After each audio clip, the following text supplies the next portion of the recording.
But that took us about 3 months. But then I started getting hit up by people that wanted me to dispatch for them because they watched my YouTube channel. My YouTube channel started picking up steam.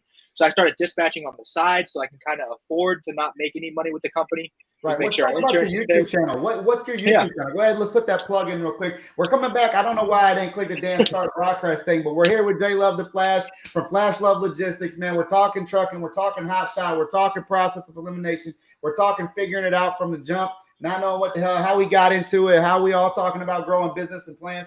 So this is my man right here, J Love, man. He's making it happen, and we're just going right back into where we were at. So, of course.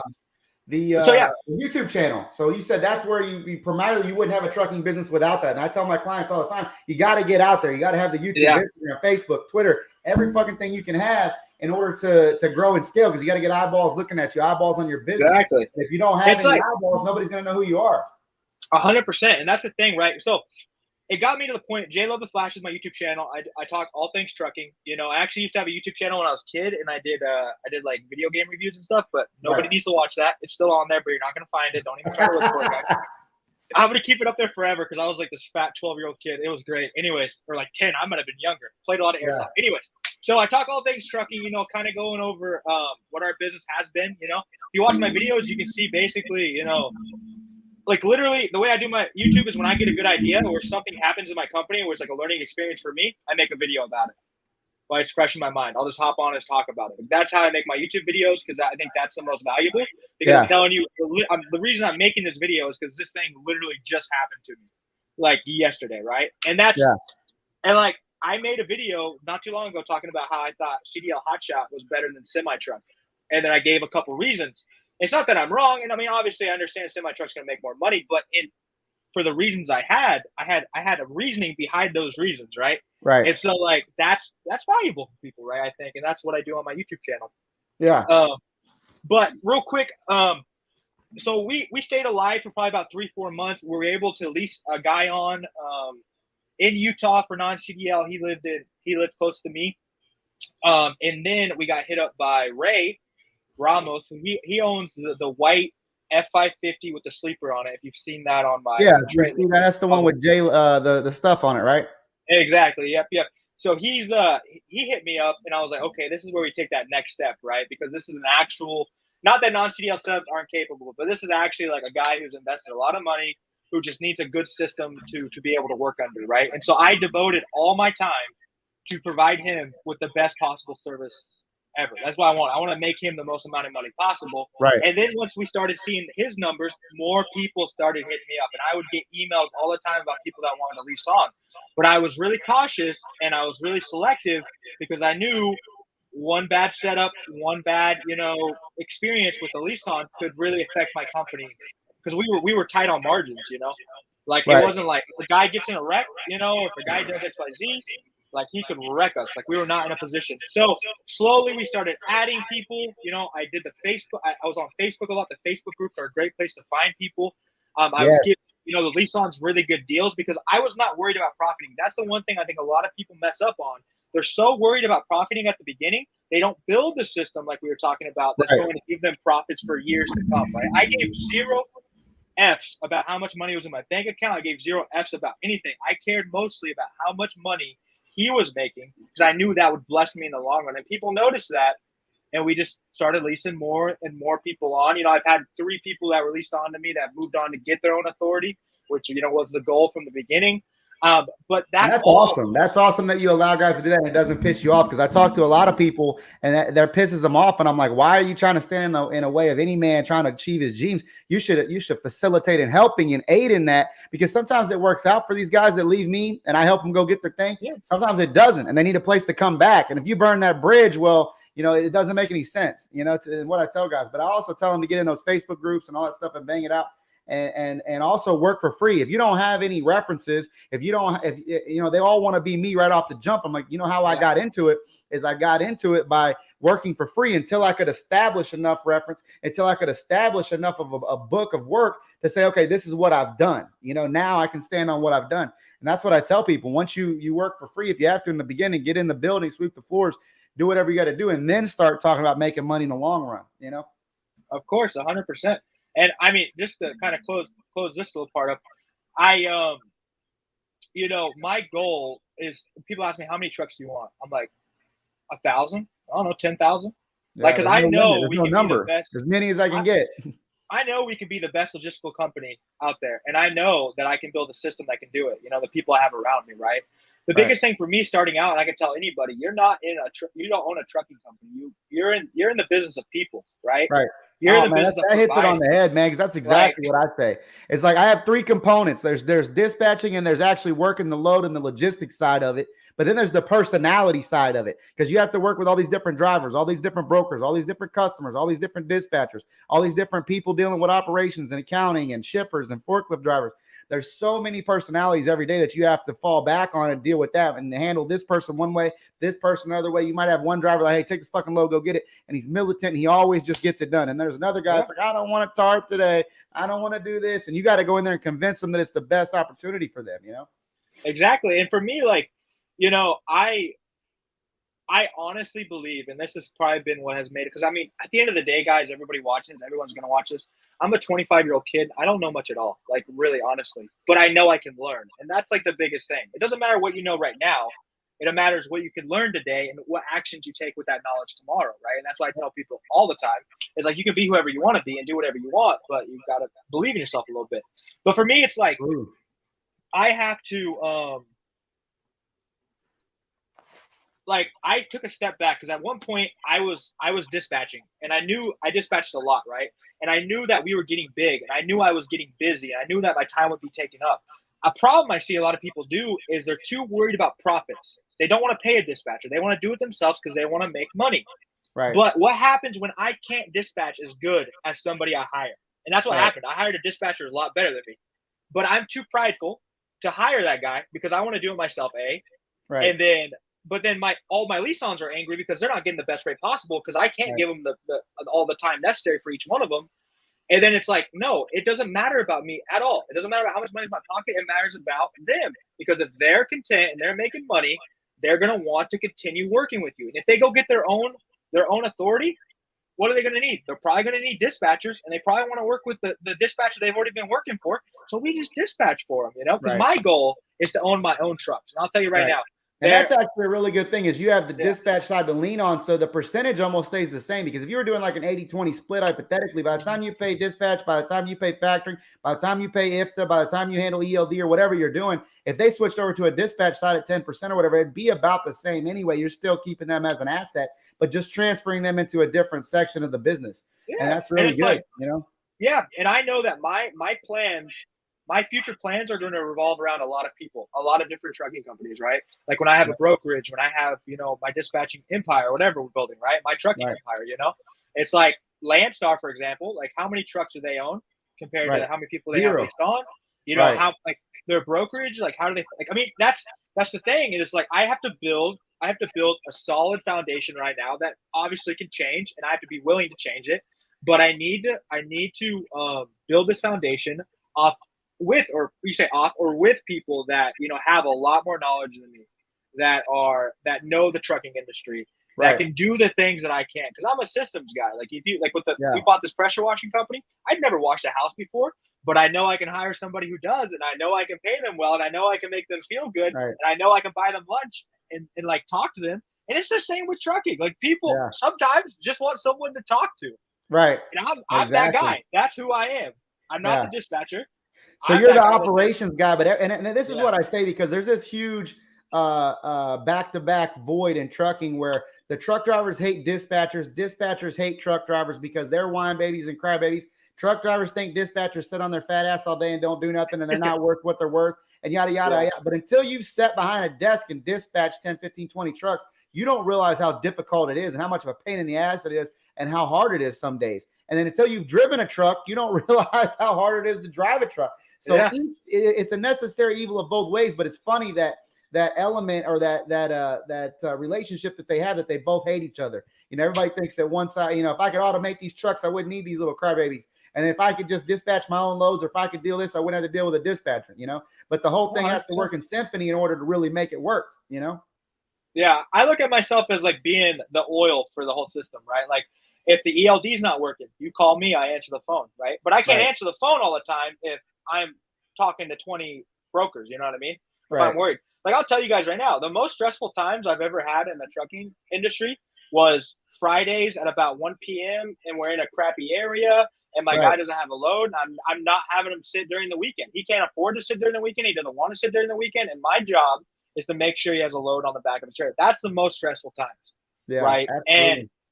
And when you're and I just actually just hired a new dispatcher. I'm training him up, and this is what I love about it is I can give jobs like I have a friend, 19 years old, great MMA fighter. He's working like some dead end 9 to 5, right? Didn't have much time to train.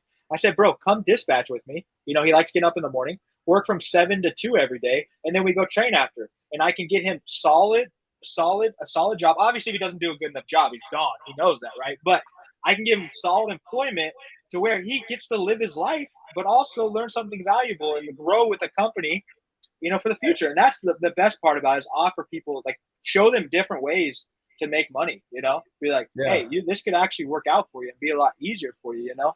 And Yeah. I love that a lot too. I mean, it's just great. I love building systems. That's my thing. If I can build a system that generates cash flow and offers people good employment and for something that they like something they just, you know, Yeah. they're at least around people that care about them. You know, Right. obviously work is work a lot of times, right? And I think Well, we're that's like, it, oh, I man. love The my thing is job, just I hate my job. it's about building processes, man, in business. People don't understand Yeah. that. With my clients call me almost always, and I've helped 1,000 clients now at least, and they all have the same problems. They have no processes in place. They don't understand the importance of processes. They don't really know what they are. So in order to scale, you have to have a blueprint, a business plan. And you have to say, I'm going to do this, I'm going to do this, I'm going to do this, I'm going to do this, I'm going to do this, and actually execute on those things. And then also input processes in place, good TMS software, good dispatchers, you know, and this is what I tell, like when we, from a dispatch service standpoint or from a dispatcher standpoint, I tell my clients, if you can go get a dispatcher that does better than you, I mean, obviously like 1 to 5 trucks, you should be doing it yourself. So at least learn on the beginning, like you did. And like I did, and like most people should, but eventually you get to a point where if you want to run the business and do the operation sides of things, you actually need to step away and hire a dispatcher. And if you hire a good dispatcher and they increase your business revenue by 30%, that trickles down to the profitability at the bottom line. It's not what you make, it's what you keep. You know, so if you actually hire them and you pay them 10%, but they're increasing your revenue by 30%, well, they're actually paying themselves to give you 20%. So what the hell are you so worried about? You know? Yeah. And I think for me, with my dispatching company, I love working with new authorities because I think they can benefit the most from it, right? Because when I'm dispatching for somebody, I almost like loan them the system I built, right? And like obviously, you probably have some affiliations. I'm affiliated with RTS. I'm affiliated with the factory companies, but these are companies I use and I've like vetted out. You know, these are the ones that aren't going to screw you, right? I mean, at the end of the day, everyone's trying to make money, right? But you're not going to get scammed. You know what I'm saying? So like, I can take somebody can email me and say, hey, I'm a brand new authority. I'm trying to get on the road. I provide them with dispatching. I give them great references for field cards, for factoring. You know, like I can really help them build the system when they don't have anybody else. You know, they're basically paying me to be in their corner. You know what I'm saying? And I'm doing a lot of like the work that they might not have someone to do, or they might not have the time to build the system because they're trying to drive as well. You know what I mean? So you bring me in a little bit. When I have a lot of clients call me about dispatching, they're like, how are you going to help me? How are you different? I've hired 15 dispatchers. They all suck, yada, yada. And I'm like, well, were you doing, you know, specialty loads? Were you doing this? Were you doing that? Where were you running? What were you doing? Oh, I was running all the lower 48. I was going to Cali, Utah, all these places. And I'm like, well, that's your problem. You wouldn't be doing that with me if you know how to run a map, if you know where to stay in the money zone, if you know how to do specialized. Exactly. You know what I mean? All miles matter on my comments that are here. I don't even dispatch myself. I'm focused on the road. I don't have time to look at screens all day. It's lost time and lost revenue. I hate it. As a matter of fact, we have an office full of help just for that. So there's no self-dispatch. We just make sure dispatchers are doing their job. And then he said, there you go, word start. It's exactly what it is, man, is if you have people dedicated to doing their job and they're doing it well and effectively, it's a well-oiled machine. Then the driver does his job, dispatch does their job, payroll does their job, operations does their job, compliance and DOT handles their thing. So everybody works in a symphony together. If you look at JB Hunt or any of these big companies, Landstar, whoever, no, you know, they don't have a lot of just one guy does it all type of thing. And even in the lease-ons. Yeah, exactly. 100%. And for me, you know, I've run into at least 3 different times where guys, brand new authority, new entity, everything. He's taking a load and he breaks down, right? And for me, that's not a huge deal because, you know, I have a lot of contacts now on for my company, but for him, he knows nobody. And I said, okay, give me an hour, you know, and then I'm putting in that work to figure out who's going to take the load off the back of his truck, right? And I've been successful every single time doing it, you know, to be able to help these guys. And like, to me, that brings me a lot of like, it brings me relief that I can bring them relief, right? It's like, they're freaking out. I'm like, hey, it's not that big of a deal. We're going to get this taken care of. Give me a little bit, right? And that's what they pay me to do. You know, that's what I'm paid for. And what I tell a lot of people is one of the best reasons why you really want a dispatcher is to have that buffer. When the when the broker or the customer, whoever's pissed off, like, where the fuck is this guy at? Why the fuck is he answering the phone? Blah, blah, blah, blah. You know, this guy, fuck this guy, blah, blah. You know, you can be the guy dealing with that and then call the driver and be like, hey, yeah, broker, customer, whoever's mad, you know, this is what it is. This is what we're going to go with. I'm going to try to smooth it over and get there and blah, blah. You know, and then they don't have to be going back and forth, and then the driver being like, man, fuck you. I just went through Atlanta. You know how hard it is to drive through Atlanta on Friday?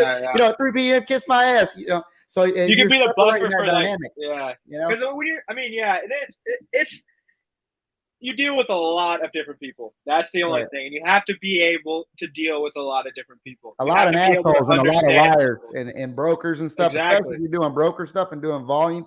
Don't have a lot of dedicated stuff. You're dealing with assholes every day. A lot of frat boys that go to TQL, think they're Wolf of Wall Street, and they're about to close 10,000.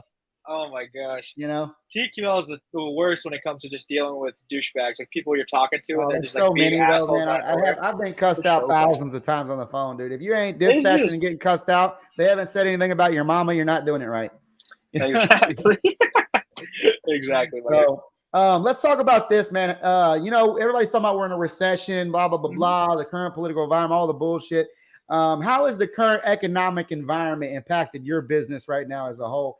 You know, for us, I haven't seen a huge problem other than the fuel going up and the rates not following with it, inflation and guys jumping shit because of it.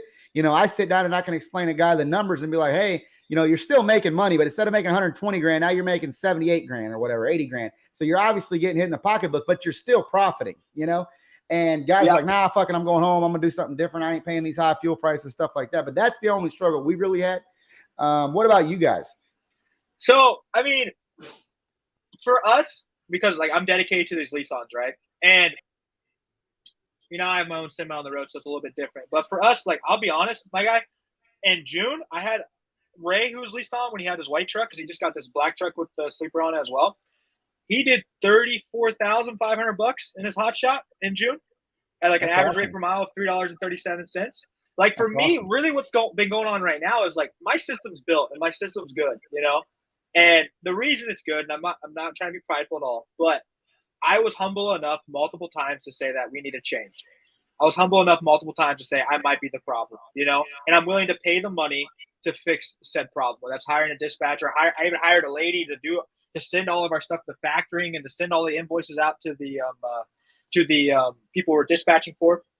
But for us, you know, it really just raised our expectations. Like we used to say, we're always going to keep you over $2. You know, I want to keep you averaging about $2.30, $2.40 per mile over all miles, right? I am all about consistency. I don't care if you did 20K one week. I give 0 flips. I want to see you do 25,000 each month for 6 months. That's what we're working for, right? But so we had that, you know, and that was before kind of fuel went crazy. I'd say probably about 9 months ago, we could say a year ago. That's what we were seeing. But now it's like, no, like, I mean, I probably spoil the guys a little bit, but if we're under $2.50, we're not that happy about it. You know what I'm saying? Right. It's like, okay, yeah, $2.30, we'll move it. But where's my $3 a mile? You know, like where's my, and that's just how our mindsets change, you know? And it's like, we will never touch anything under $2 a mile. Before we probably go down to $1.80 if we needed to. Now it's no, $2 is our very, very minimum. You know what I'm saying? And I think if you have your mindset like that and you have the system built, you're going to get through these really tough times. And then when fuel goes back down, because it's going back down right now, when a lot of these companies that couldn't survive, which is sad, right? But we're going to come out, you know, on the other side of it, right? But with a different mindset, you know, and then our profits are going to be out the roof because we're looking at it from a mindset of fuel is too expensive to haul that like shit. But in reality, fuel has gone back down, right? So really, I think it was just some change in our thought process because I've seen that a lot, and people don't really realize that. If you have a dispatcher that just really wants to get you the best rate possible, like that's their goal, and they like just go after it. Like I sometimes like Trent, he's my lead dispatcher. Dude's a savage. He'll just call on a load, and they'll be like, "What's your rate?" It'll be like a TQL load, right? And he'll be like, "How many miles is it?" They'll be like 1,200. Obviously, we're cross checking it because brokers lie about the miles all the time, guys. Remember that. But he'll start it out. He'll throw 350 a mile at him just on a load to a TQL. And we all know that they're trying to move that shit for $1.40 a mile or less. Right. You know what I'm saying? But just having that mindset like that, and you do that every time, more than half the people might accept your rate, or they might call you back. You know what I'm saying? Right. So I think we sell ourselves shorter a lot as hot shots. We think, what's the average rate for a hot shot? Okay, give me a 250 a mile or give me 230, and we're happy with that. But in reality, we could be over $3 all the time, I think, if we just did that, But we obviously it's funny. Hard. Surprisingly, even TQL, man, a lot of people bash TQL, and I do too sometimes. But man, I've been with them now long enough that I get a lot of good stuff from them. We actually have a lot of good dedicated. It depends on the person you're on the phone with. I've had a lot of good. It depends on what the lane is. It depends on the broker, but I get a lot of $3, $4, $5, $6 wide loads, some specialty loads because they're big. It's just about talking to the right people and getting the right setup. You know what I mean? And for me, another thing that's super huge, not to cut you off real quick, just to end it on this part, but I went into the mindset, I knew nothing about trucking. I had no rates in my mind that I thought were good, right? And we've built to where we are right now with the hot shots and with my semi and the flatbed, I'm staying over 350 a mile every mile, regardless, right? That's my mindset. I remember going to a truck stop, and me being on the road, I don't know much about other people's operations beside the people that I dispatch for and people I talk to on YouTube and stuff. I don't sit at truck stops and talk to everybody, and see how they're doing, But a guy rolled up in a T680, had 10,000 miles on it. He paid 210,000 miles or $210,000 for that truck. Okay. Yeah. Which was not even close to worth that, in my opinion. He's doing drive van running team. His average rate per mile, he told me, was $2.20. And they pay a dispatcher to get that rate. And I was dumbfounded. I was if we average more than 220 in hot shot.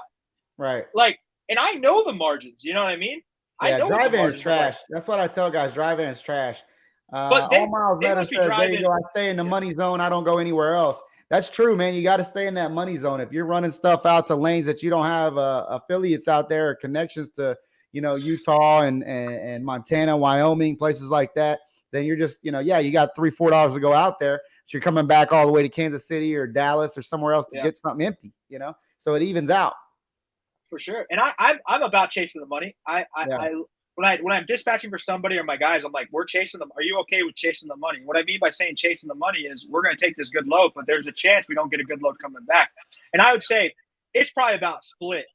5 out of 10 times we get a baller load to come back, and 5 out of 10 times we get an okay load to get back, But then there's always that one time where you sit for a couple days or you just deadhead somewhere. And the problem with Utah, Denver, and Salt Lake is where else are you going to go? You're not close to anything. You're in Denver, you're in Salt Lake. It's all drive to LA. Desolate country. That's what I tell my clients. There's nothing out there. If you ain't never been there, there ain't nothing out there. I have been there. You know what I mean? It's like New Mexico. Don't go to New Mexico because it's a fucking desert. Well, where are you going to deadhead to? Tell me. You're going to deadhead to LA or maybe even Spokane, Washington. But once you get to Denver, you go to Kansas City. That's the closest spot. You go to Omaha, Nebraska, maybe. It's probably the same length, and that's the problem. That's the struggle right there. So how do you think the current economic environment, other than just, with some of the guys with fuel cards, how has it really affected your business, or has it not had a major effect on your business? From the standpoint of this, because I tell these guys all the time, because they call me what do you think about trucking? What do you think about getting in right now? Is it a good time with fuel mobile? I'm like, look, man, if you Google recession-proof businesses, logistics and transportation is one of them, because you're always going to need your, anything from toiletries to food to chicken to, if they're still building and construction, they're going to have their materials and their equipment, and that's what we haul, Exactly. And I tell people, or people ask me all the time, right? And I'm like, I can't predict the future. I don't know what it's going to be like, But I can tell you right now, if you don't start, I don't know when you're going to, Right. I know a lot of people waiting for it to get better. And in my opinion, it's can you make money? If you started a new trucking company right now, can you make money? Yes, you can. You definitely can. One thing I like about trucking is there's load boards, right? I own this pest control company. I own pressure washing company. The way we get more work there, we knock door to door, or we buy Facebook ads. We have to market ourselves. We have to get out there. But if you just want to be a one truck owner operator, get your authority active, sign up for a load board, and you have access to all sorts of freight. Obviously, some of it's not going to pay that good. Some of it, they're not going to let you haul when you're first new. But like that aspect of the work is there. The work is there. You know what I'm saying? Right. But the thing is like,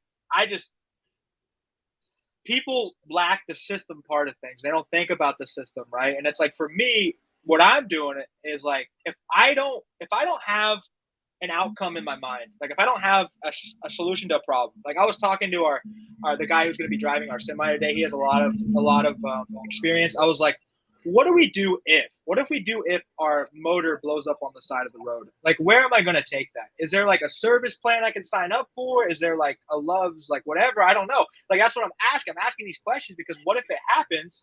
I want to have already in the back of my mind what needs to get done. And if you keep doing that, right, if you keep asking yourself these questions that you don't know the answer to, and you come up with answers, like that's how you build your system. Yeah. It's like, what if I can't dispatch 6 trucks by myself? I hire a dispatcher. So then you start hiring a dispatcher. And like it just keeps going.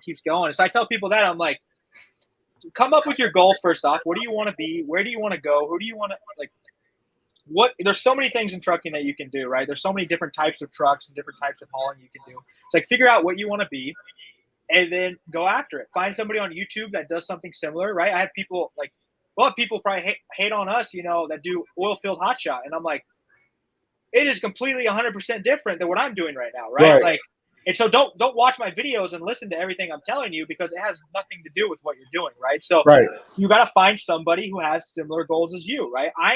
In my opinion, I don't get that many views. Like, my videos don't blow up because I do all the business side of stuff. I'm not out there vlogging, on the road stuff.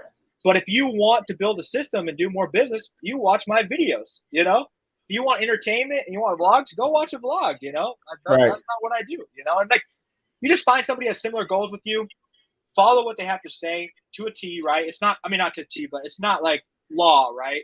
Some people, they'll just tell you, do this. And it's like, no, it's like, just go after it. Put people in your corner, be good to people, How do you think we're doing? How do you think we're doing as an industry, as a whole, like in transportation, logistics, brokerage, whatever, any type of the industry? How do you think we're doing as an industry and trucking and as a whole? I think, or where we're headed, even trucking is weird. There are so many people getting their pockets lined by one shipment. You know what I'm saying? You times that by 1 million, right? I think there needs to be more regulation on brokers. I think there needs to be more regulation on DOT officers. I think there needs to be, like, I'm all for more regulation because I'm going to do it however it needs to get done, right? Correctly. You know what I'm saying? I'm not the guy that cuts corners. I don't like that at all because I'm trying to build a system that's sustainable, right? I think there needs to be regulation on insurance companies because that's a big problem, guys. It's like, I don't want my company to rely off of one single separate company, right? So like, I don't want it to rely off my insurance and I don't want it to rely off a load board, right? But that's about like most trucking companies, right? Like, look that's at what I tell everybody is the biggest struggles. And when they come in and like, what's the deal? I'm like, look, man, the deal is this, okay?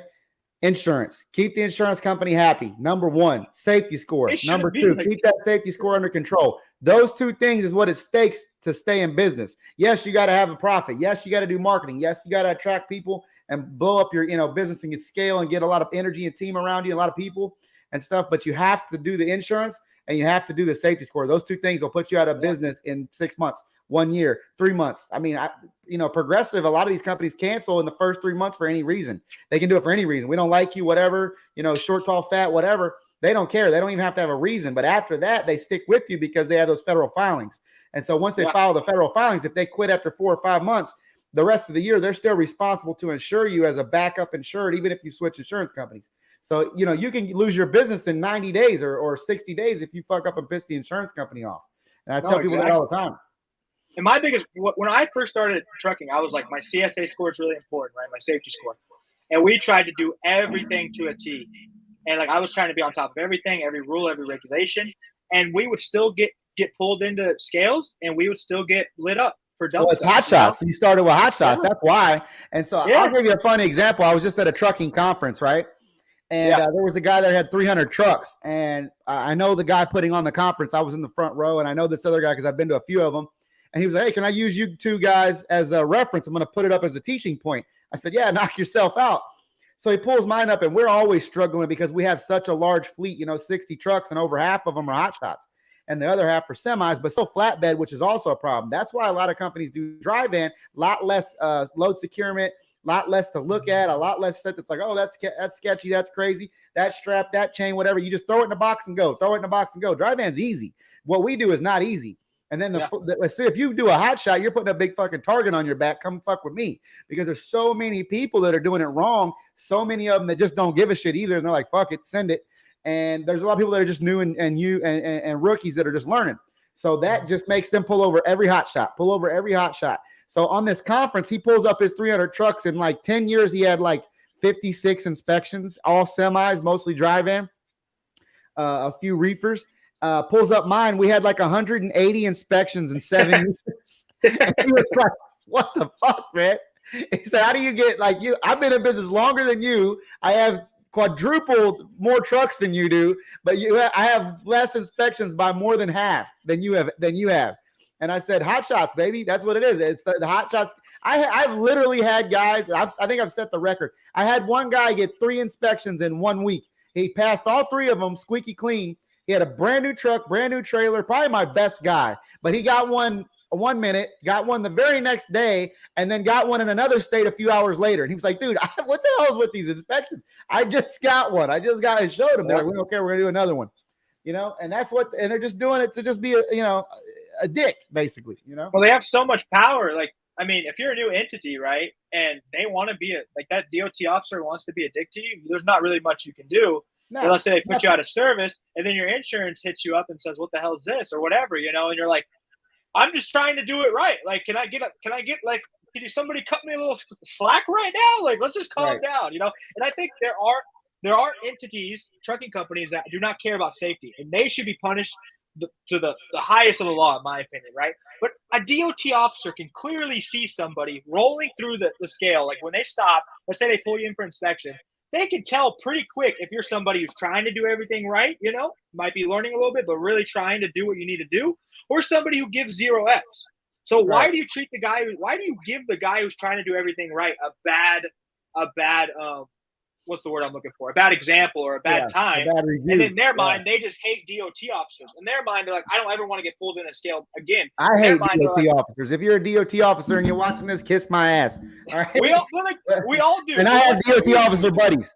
But anyway, the deal is, man, it's like this, right? Is the dispute process is bullshit. If you didn't know anything about a data queue, it goes back to the DOT officer that give you the problem. So if I got a guy that pulls one of my trucks over, and he's biased, and he's like, man, fuck the trucking guy and fuck Money Penny or whatever, I'm going to just give him a fucking taillight ticket and say it doesn't work. And my guy will be like, it works. And he'll be like, nope, don't work. Click, here's your ticket. See you later. And I gave you level 1. Right now, I have to go back to that guy and prove. I could have my guy get go out and take a camera right then. There's Mr. So-and-so. There's the light working just fine. And I submit that to a data queue or dispute process to get it removed from my record or my safety score. That guy is the guy that has to approve it. You know what I mean? And if he says no, then I just have to go to his superiors and try to go up the chain of command. And maybe I can, maybe I can't. So that process is definitely broken. We need a third-party process to say, look, this guy was being an asshole. Our stuff wasn't broken, or he wasn't doing it right. And here's why: because he interpreted the law wrong, and and stuff like that. Like, here's another example. If you get hit in the rear by somebody, it's not your fault. If you get struck in the side, it is your fault. It goes on your safety score. Now, how the hell does that make any sense, right? They have a whole diagram written out in the book, and it says if you're struck in the rear, what if you're struck in the rear side? Still counts as your fault, okay? Because you could have avoided it. You could have seen them in your mirror, whatever, which is bullshit, right? And you get rear-ended. What is the rear side? And who's the guy who's going to interpret the rear side? Yeah. If you smash my rear into my side, is it the rear side? You know what I mean? So the whole process needs revamped, and what's bullshit also, too, is and this will blow your mind. You may not even know this. The people who write the fucking book are a third-party company. It's not even the FMCSA. It's not a federal government. They hire these fuckers, and they say, of course they do. We're just going to adopt your blueprint, and we're going to use it because we ain't going to go through the trouble of writing our own, right? And if you want the book's not free. You got to go buy the fucking book from the people who sell it for $29, right? And it's a third-party company. It has nothing to do with the federal government. They literally just hire them, adopt their stuff, and say, we're going to use this, and it works for law, and go about our business, right? But guys get screwed with for the dumbest stuff with Hotshot, man. But they'll let some of these guys with a dash full of dildos ride around, no problem, and whatever else. And then one Hotshot pulls up, brand new truck, brand new trailer, clean, squeaky clean, like a Ferrari. And let the other guy go, but pull that Hotshot in. Let's do an inspection. Yeah. You know, it's a lot. Yeah. I mean, and just to kind of, we'll close this question down a little bit too. First off, I've probably had, I think we've had 18 inspections, and about to be 2 years right now, which, I mean, I'd say an average of 4 power units, maybe 3 power units during this whole time, right? We had 7 and 4, you know what I'm talking about? Just an average. But we've had, out of those 18, I think we've had 11 clean without any problems at all. And then 7 of them, I have 3 or 4 that were just little minuscule bull crap, right? Just trash, you know, oh, you're 65 feet 1 inch, you know, and it's okay, whatever, dude, have a great day. You know, stuff like that. It's the stupid measurement thing with the pickup trucks in Missouri. That shit pisses me off. Oh, yeah, Missouri, 60 and feet. Indiana being 60 feet and Wisconsin being 60 foot. So it's we have to follow all these federal laws, but then we have to follow all these state laws too. And then we have IFTA, right? But New York doesn't give a fuck about IFTA. New Mexico, Oregon, or Kentucky, they have their own program. And it's it's all bullshit. We should be under one cumulative body of work. One federal agency should say, federal law supersedes state law, and it's all got to be the same across the board, but it's not, and it's BS. And I've never paid for any of those little minor infractions or whatever bullcrap they try to hit us with. I've never paid $1. I've never got a ticket for any of it. I just got these warnings, you know, and then they're I'm not going to give you a ticket. I'm not going to charge you money, but you know, you need to convert this to a tractor, or you need to. It was dude, and they always say, don't worry, it doesn't go on your driver's license and it doesn't go on your safety score. Don't worry. Yeah. They're just non-confrontational, because if they told you the truth, it absolutely goes on your safety score and it absolutely goes on your CDL. Drivers would want to kick the shit out of them. So they're no, you're good. And then you drive over there tomorrow and look at your safety score and it shows up right there. They're just a bunch of lying sacks of shit. Most of them. I've met some cool ones, but I've also met some bad ones. And so back to the original question, with all that in mind, those are the problems. And trucking, it's a dog eat dog world, 100%. And there are a lot of things at play, and it's rough. That's probably the one word I can give it. It's rough. Can you make a lot of money? Yes. But can you really mess up? You definitely can. They don't give you the money. You gotta earn it. You gotta. You give 3 tips, just 3 quick tips to people coming in the industry. What advice would you have for them? First tip: don't sweat the small things. There are going to be problems every single day, whether you're on the road or not, or behind the desk. You cannot sweat the small things. Number 2, I would say, don't worry about profiting up front, and don't come into the industry starting a company needing your bills to be paid instantly, right? I would definitely, whether you have a side gig you're doing, whether you're selling, I don't care, incense or something, right? Have something that's going to provide you enough money to maybe cover your bills for the first 4 to 5 months, right? Because that's the biggest problem I see. And I get people calling me all the time with dispatching. They're I'm just not making any money. I can't pay my bills. I've been on the road for 2 months, blah, blah, blah. And it's there's a lot of little things that are going to go into that profit number that you're not even going to think about. Or you don't even think about the 3% that you're my factory company, for example, holds 5% until they get paid. They take their 2 to 3, depending on however long it takes to get paid. But that 5%, if I'm leasing a guy on at 15%, that's a third of the money that's my money, right? I don't have it in my bank account, right? And just that makes margins tight. You know, you don't think about it, you know. So I got to make sure that I don't have many bills coming out, and I got to make sure the money gets to the people that are being leased on. But that would be the second one. Third one I would say is invest in quality equipment. Do maintenance when necessary, all the time. Don't cut corners when it comes to maintenance, and really focus on building a system that's gonna give you the opportunity to grow, and buy equipment that's gonna give you the opportunity to grow. I see a lot of people try to do non-CDL with single rear wheel trucks and stuff, and I'm like, that's fine, but that's about as good as it's ever gonna get with that setup, you know. Yeah. So get something that's going to make it more versatile for you, a trailer that's going to be more versatile for you, because at the end of the day, if it's not working out what you're doing or how you're going, as long as you have equipment that's versatile, you can definitely find other ways to make money with that equipment in the trucking sphere, right? And like I said, doing oversized, doing XYZ, you know, maybe upgrading to a CDL, you know, and you already have the equipment you need. So I would say they're probably my 3 tips. Yeah, off the top of I my can head. definitely agree with all three of those, man. It's just, that's what I tell people, man, is that non-CDL and CDL hotshot and a semi jumping into just flatbed or whatever is all stepping stones. Getting, I've made videos on this on how to remove limitations, getting your twit card, your hazmat, your tanker, everything that you can to remove every limitation off of you. Getting an upgrade like a winch or whatever on your hotshot. Every little thing you can do increases your versatility, and you want to be as versatile as possible to make money, unless you get into a specialized lane, which is really where you want to get. Like we're in right now, headed to the RGN space. We've got 5 of them now, and that's where the money's at. To me, you get away from this, reefer and drive in, and I tell it like this to my clients: if you had a stage sitting at a shipper and there's 100 people in the parking lot with trucks, one shipper comes up and says, "Hey, I've got this load. It's nothing fancy. It's drive-in, blah, blah. It's really nothing at all. Really, it's a big deal. Here we're going to start off the bidding at $2,000. What does that do? It's like the old TV show Shipping Wars. 19, 18, 17, 16, 15, 14, 13, 12, 1. I'll do it for free. Fuck it. I want the experience. Yeah, I'll just move it. I don't care. I'll just move it. Fuck it. Let's do it right win. now. Let's do it. I'm here to win. Right. I'm here to win. Here, let's go, boy. You got a case of beer. I'll do it for a case of beer. But then that's the 99. So do you really want to be in that realm? Do you want to compete like that? I sure as hell don't. I want to do it like this. I want to flip the script, and another shipper comes up and says, "I got this load. It's hazmat, needs Twix, come out of the port. It's a tank. It's this. It needs RGN. It needs escorts. It's 15 foot wide. It's 16 foot tall. It's going from Florida to California, and we'll start the bidding off at."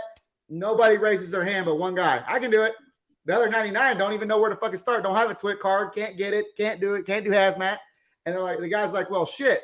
How much you want?" And the guy says, 50 grand, $50,000, sir. And he's like, "Well, nobody else can do it. So you're up, bud." And people, believe it or not, there's YouTube channels out there, guys pulling oversized and heavy haul and stuff, and they're getting $50,000 to $100,000 all day. I know guys that are pulling boats, man, getting crazy money, yachts from Florida to California or whatever. Whenever seasons change and people they want to go to Florida in the winter or California in the summer and move their yacht, these millionaires, and they're paying dumb money, 25, 30 grand, 40 grand to move their boat to wherever their next house is. Oh, for sure.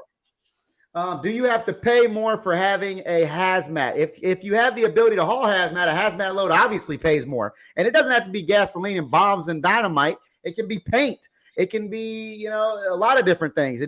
Like we haul road paint, fertilizer, things like that. And it doesn't have to be crazy like bombs and gasoline, like a lot of people think. Is what. But insurance. Well, yeah, and insurance is going to cost you more money. Obviously, on certain things. On some things it doesn't. Under some things you can actually haul it if it's considered general freight, but it's hazmat, low quality hazmat. Obviously, if it's gasoline and batteries and things like that, they're going to stay away from it. But some insurance companies are okay with you doing like paint or like lubricants that go in the oil field and totes or something that's not explosive. Not super flammable. I had a friend here locally. Actually, he's actually helped me out a lot. And guys, that's the biggest thing too. Is like everything that I've done for this company, I haven't really done any of it alone, right? I have good people in my corner that are smarter than I am, right? That's the whole thing. And I have to be able to say, "Hey, you're smarter than I am." But he was doing hotshot over the road. He did hazmat hotshot. And they would move. I think his insurance was like $3,600 a month, but he did a lot of fireworks. He did a lot of different hazmat stuff, and he ran into some problems with his truck and everything. And I mean, and that's the thing too, guys, is I see a lot of non-CL dudes. People fight with me about non-CL all the time. And I said, I don't care what you do. More power to you. But you're going to be paying probably the same amount of insurance I'm going to or more with less consistent freight than what I have. And if you're down with that, dude, I don't care. But like, it's the truth. It just is the truth, my guy. I got guys saying, "Oh, I made 10 grand this week doing non-CDL." I said, "Cool. How have the last 6 months been for you?" Like, let's compare those numbers. That's what I want to know. If it's consistent, if you can consistently do it, then I'm about it. But absolutely, man. And that's what it is, man. So we talked about, what do you think we're, headed industry wise as a whole? Where do you think the money is in the industry? Let me ask you that. I think the money is in the industry. Where do you think obviously the money is in the industry? From your perspective, where's the money at? If you want, I would say, jump in, this is what I would say. Say again. This is what I would say. I would. Every part of trucking can make you good money, right? Whether you're doing hotshot, whether you're doing 48 foot flat, 53 foot flat, because a lot of trucks out there and a lot of drivers are not that competent. A lot of companies just don't give enough F's, I guess. So if you're the company that really cares and you can show that to a good broker or you can show that to a good customer, like you can make really good money, right? And like my whole thing is I want to learn so much about the industry, but then kind of do my own little do my own little part of it, but make it a lot better than what we already have right now. So like I tell people, I'm like, I don't ever want to battle people on who makes more or what makes more, but it's more like if you strive to be the best in whatever you're doing, whether it's 48-foot flatbed, whether it's drive-in, or whether it is whatever, you can make really good money. Like I know that to be true, and that's what I do. Like I was telling people that I was getting a 48-foot flatbed. People are like, why are you getting a flatbed? You should get a step deck. And I said, I want to build my first semi setup. I want to make it the easiest to operate from a driver standpoint, right? I want an automatic truck, so I could take somebody on who has an automatic restriction if necessary. I want a 48-foot flatbed because if you get somebody who doesn't have a ton of flatbed experience, they're not having to deal with super tall loads, not having to deal with a lot of crazy loads. A lot of times they're going to go. We can find more direct shipments from brokers that are just hauling, styrofoam or hauling a lot that they move a ton of, and I wanted to make it as versatile as possible. Now, obviously, do I think a step deck makes more money overall and there's more loads? Yeah, I do. I personally believe that. But I also know that I can make really good money with a 48-foot flat because of the system we've built, right? I know I can make really good money with the CDL Hotshot because of the system we've built. I know I can be consistent with the non-CDL setup, but I don't want to be, right? But I would say, obviously, it's like you look at the heavy haul market, right? You're saying 50, 100 grand. Like, yeah, you're going to make a ton of money. But the growth to get there, right? That's the part people don't want to mess with. Yeah. They don't want to go. They're like, I just want to do that tomorrow. Years to get into this lane. It's not something you start tomorrow. And if you were and you had no experience, I'd say, no, fuck no, heck, don't do that because you're going to end up 50,000 in debt in 10 days. You know what I mean? And the market we live, if you're not the driver for that truck, you got to find a driver for that truck, right? And you got to pay them, it's just there's so many little things. But I think honestly, for me, there's so much money in logistics, so much money in trucking. People need to focus on their system more. They need to focus on how they can make what's better. Obviously, if you're having a ton of struggles with the setup that you have and you want to try a different setup, like that's perfect. And for me, I want to do step decks, and I don't want to give out all of our future what we're going to be doing, but we think there's a lot of money in single axle trucks moving 53-foot step decks, doing like 35,000-pound loads and under. Yeah. Because fuel economy, I feel like there's a lot of market. I kind of agree with the fact that if these damn trailer makers would get off their ass and get the prices down and stop making 40-foot trailers, because let's face it, a 40-foot trailer is bullshit, right? If you could take the bed off that truck, and like you guys have that truck that's a cabin chassis with the here, I might even be able to pull it up. You have it on your Instagram? Oh, yeah, you should find some on Instagram. There's the black truck's the newest one. I posted it on my community page too on YouTube. Yeah, here's one. So this truck right here, guys, I don't think I shared my screen. Hold on, I gotta go back and share the screen. I think share screen. Now I think I can do it. All right, so I think if I go back over here, is it popping up on there? I don't think I see it on yours, my guy. I'm looking at yours. Yeah, sure. All right. So now it should. Now okay, is that it? Yeah, that's Ray's white truck. Yeah. Okay, so this truck right here is the perfect setup for Hotshot. This is the dream, right? But with this truck, if you put a 53 step deck behind it or a 48 even trailer and get away from the 40-foot trailer, the problem is the damn trailers cost so much. They cost almost as much as the trucks. And Diamond C has like a 1-year lead time to build one right now. Gator Made builds a 48 and a 45, and they're hard to get a hold of too. They're like 6 months to a year out. So it's like if they could get off their ass and make trailers for us, not just to fill the damn industry full of volume of 40-footers, if they would build trailers that would change the industry and say, oh, these are our trailers right here, the 48s and the 53s, we could convert these trucks to carry. And if they had 15K axles or 16K, they could easily, these 55, 6500 series trucks all day long would change the whole LTL game, change it completely. And I've been thinking that for a long time. You know what I mean? Yeah, no. And for us, like I look at the market, right, and I know where we can be Hotshot wise. I know that we can be averaging. If you have a CDL Hotshot, you can get at least, you can haul at least 18,000 pounds. I know from personal experience and from dispatching a lot from the trucks we have right now that we can do $3 and better per mile. That's where I want to be at, right? I know we can average, $2.60 per mile on all miles, right? And we step up, right? You get a bigger trailer. You get that 48, that 53. You bump up more weight. You can do, maybe you get like a Freightliner M2, or get one of the light duty or the medium duty trucks that all the Peterbilt offer, or whatever. Right? Even if you kept that truck that you got right there, yeah, this one right here, and you get a 53 step deck, you can carry more length or do more partials or whatever. But you're still going to be able to do it. You don't have to really increase the weight. It'd be nice to increase the weight, but really the length is the big deal, because you could do a lot of 53 flatbed stuff and different stuff. If you had that step deck, a 53 step deck behind that with load levelers, it changed the game, because now you can do 53-foot long loads. No, yeah, exactly. And there are a lot of loads out there, guys, that can be under, 20. There could be a lot. What I'm trying to say right now. There are a lot of loads out there for step deck that are, 18,000 pounds to 23,000 pounds, these light loads that are paying the same as they would pay a full-size truck, right? Yeah. And we can then not only take every single Hotshot load we've ever taken before can fit on that trailer, right? Plus so much more, Right. And there's a market there. And that equipment, like, for example, one of the reasons I would like to upgrade to a bigger truck, right? You can haul more weight. But then you also get into bigger engines, you get into Detroits, you get into these engines that are made to run for years and years and years. You get better fuel economy than a full-size truck does, but you have a semi truck. You are driving a truck that was made to do to be on the road, like what you're doing with it, and it's just like the best of all worlds come together. You're not doing a ton of weight all the time. Your equipment is going to stay in pretty good condition. That 53-foot step deck you bought might be actually built to do, 35, 40,000 pounds, but the heaviest is ever going to get on it, is going to be 26, right? And so at that point, it's like, but you're increasing you'd probably increase your revenue by, I would bet, at least 20 to 30%, which is going to matter across the board, all the way trickling down to the profit.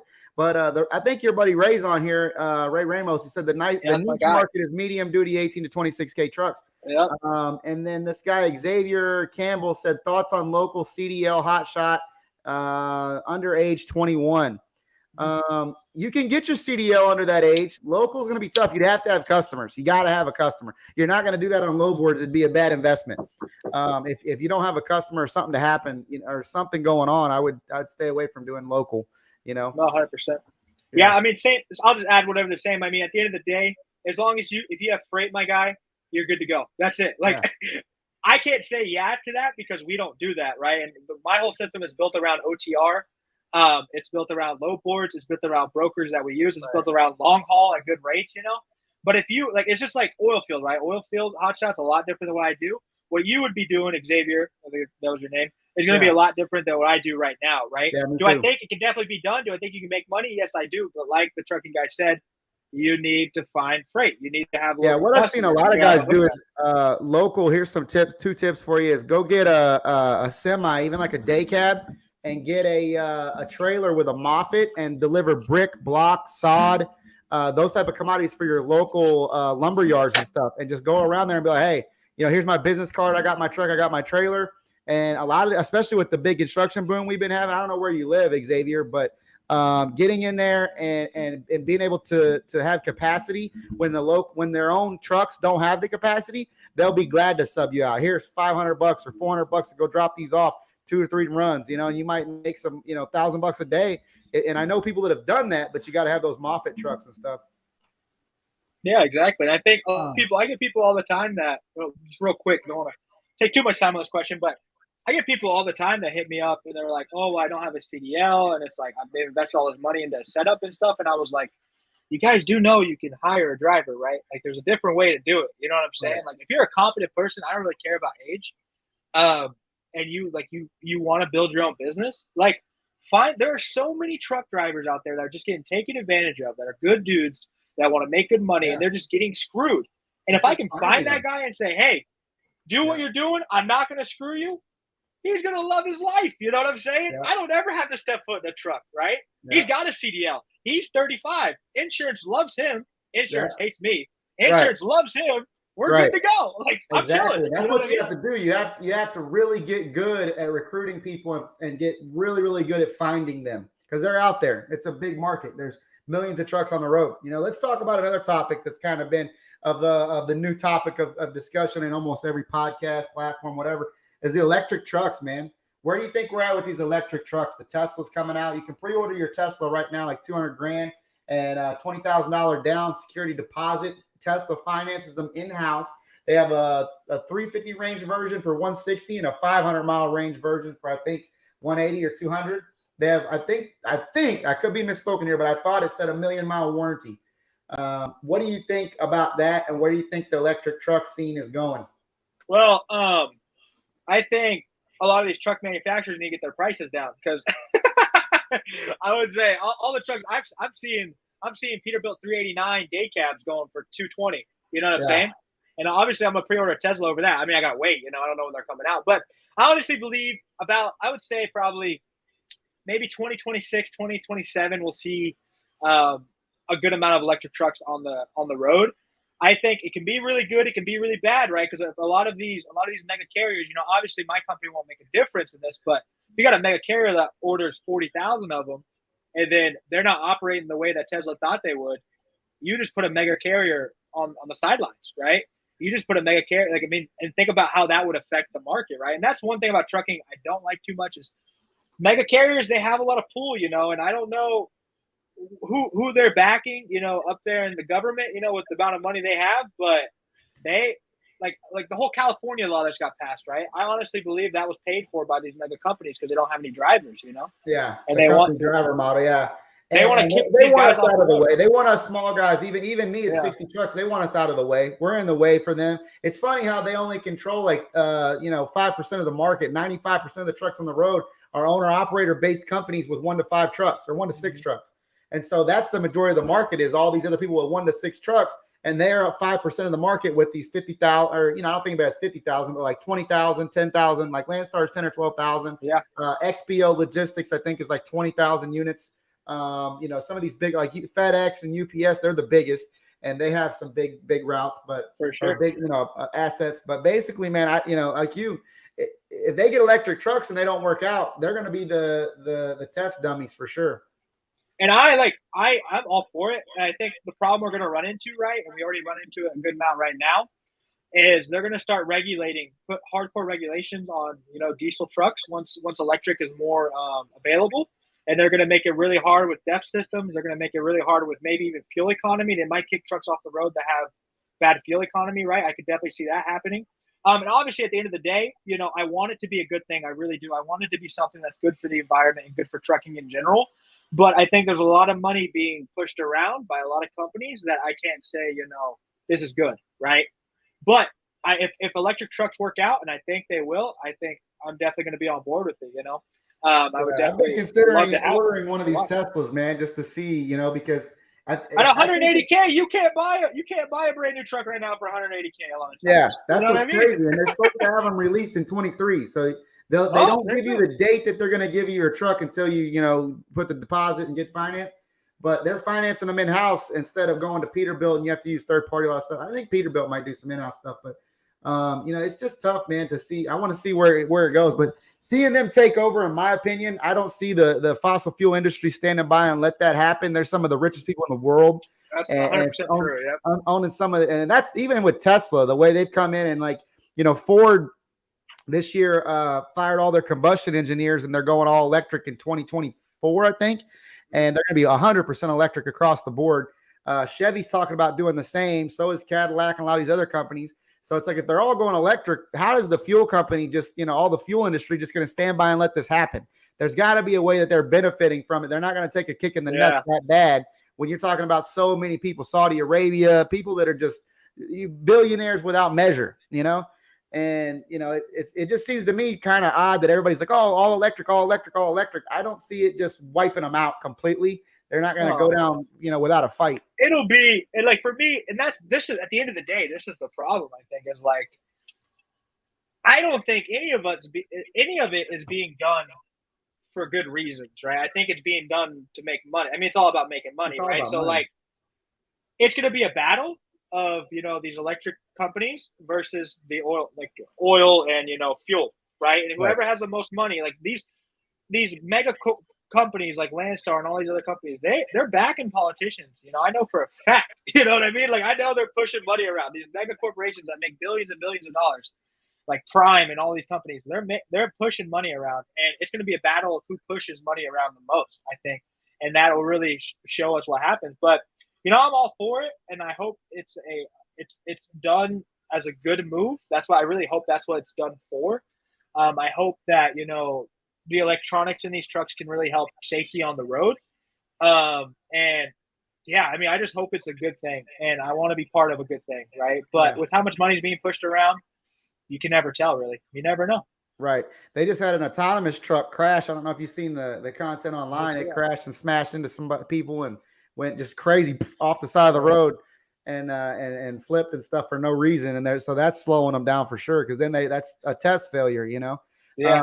Ray said if the mega carriers get electric trucks, they will start with small numbers like 25 units just to test the water. They won't buy a bunch. That's true. Walmart actually did test it last year with the Teslas and a couple. There was like 3 models they tested, but they just put in an order for 1,000 Teslas. 1,000 Teslas. There we go. 1,000 Teslas. So, yeah. Yeah.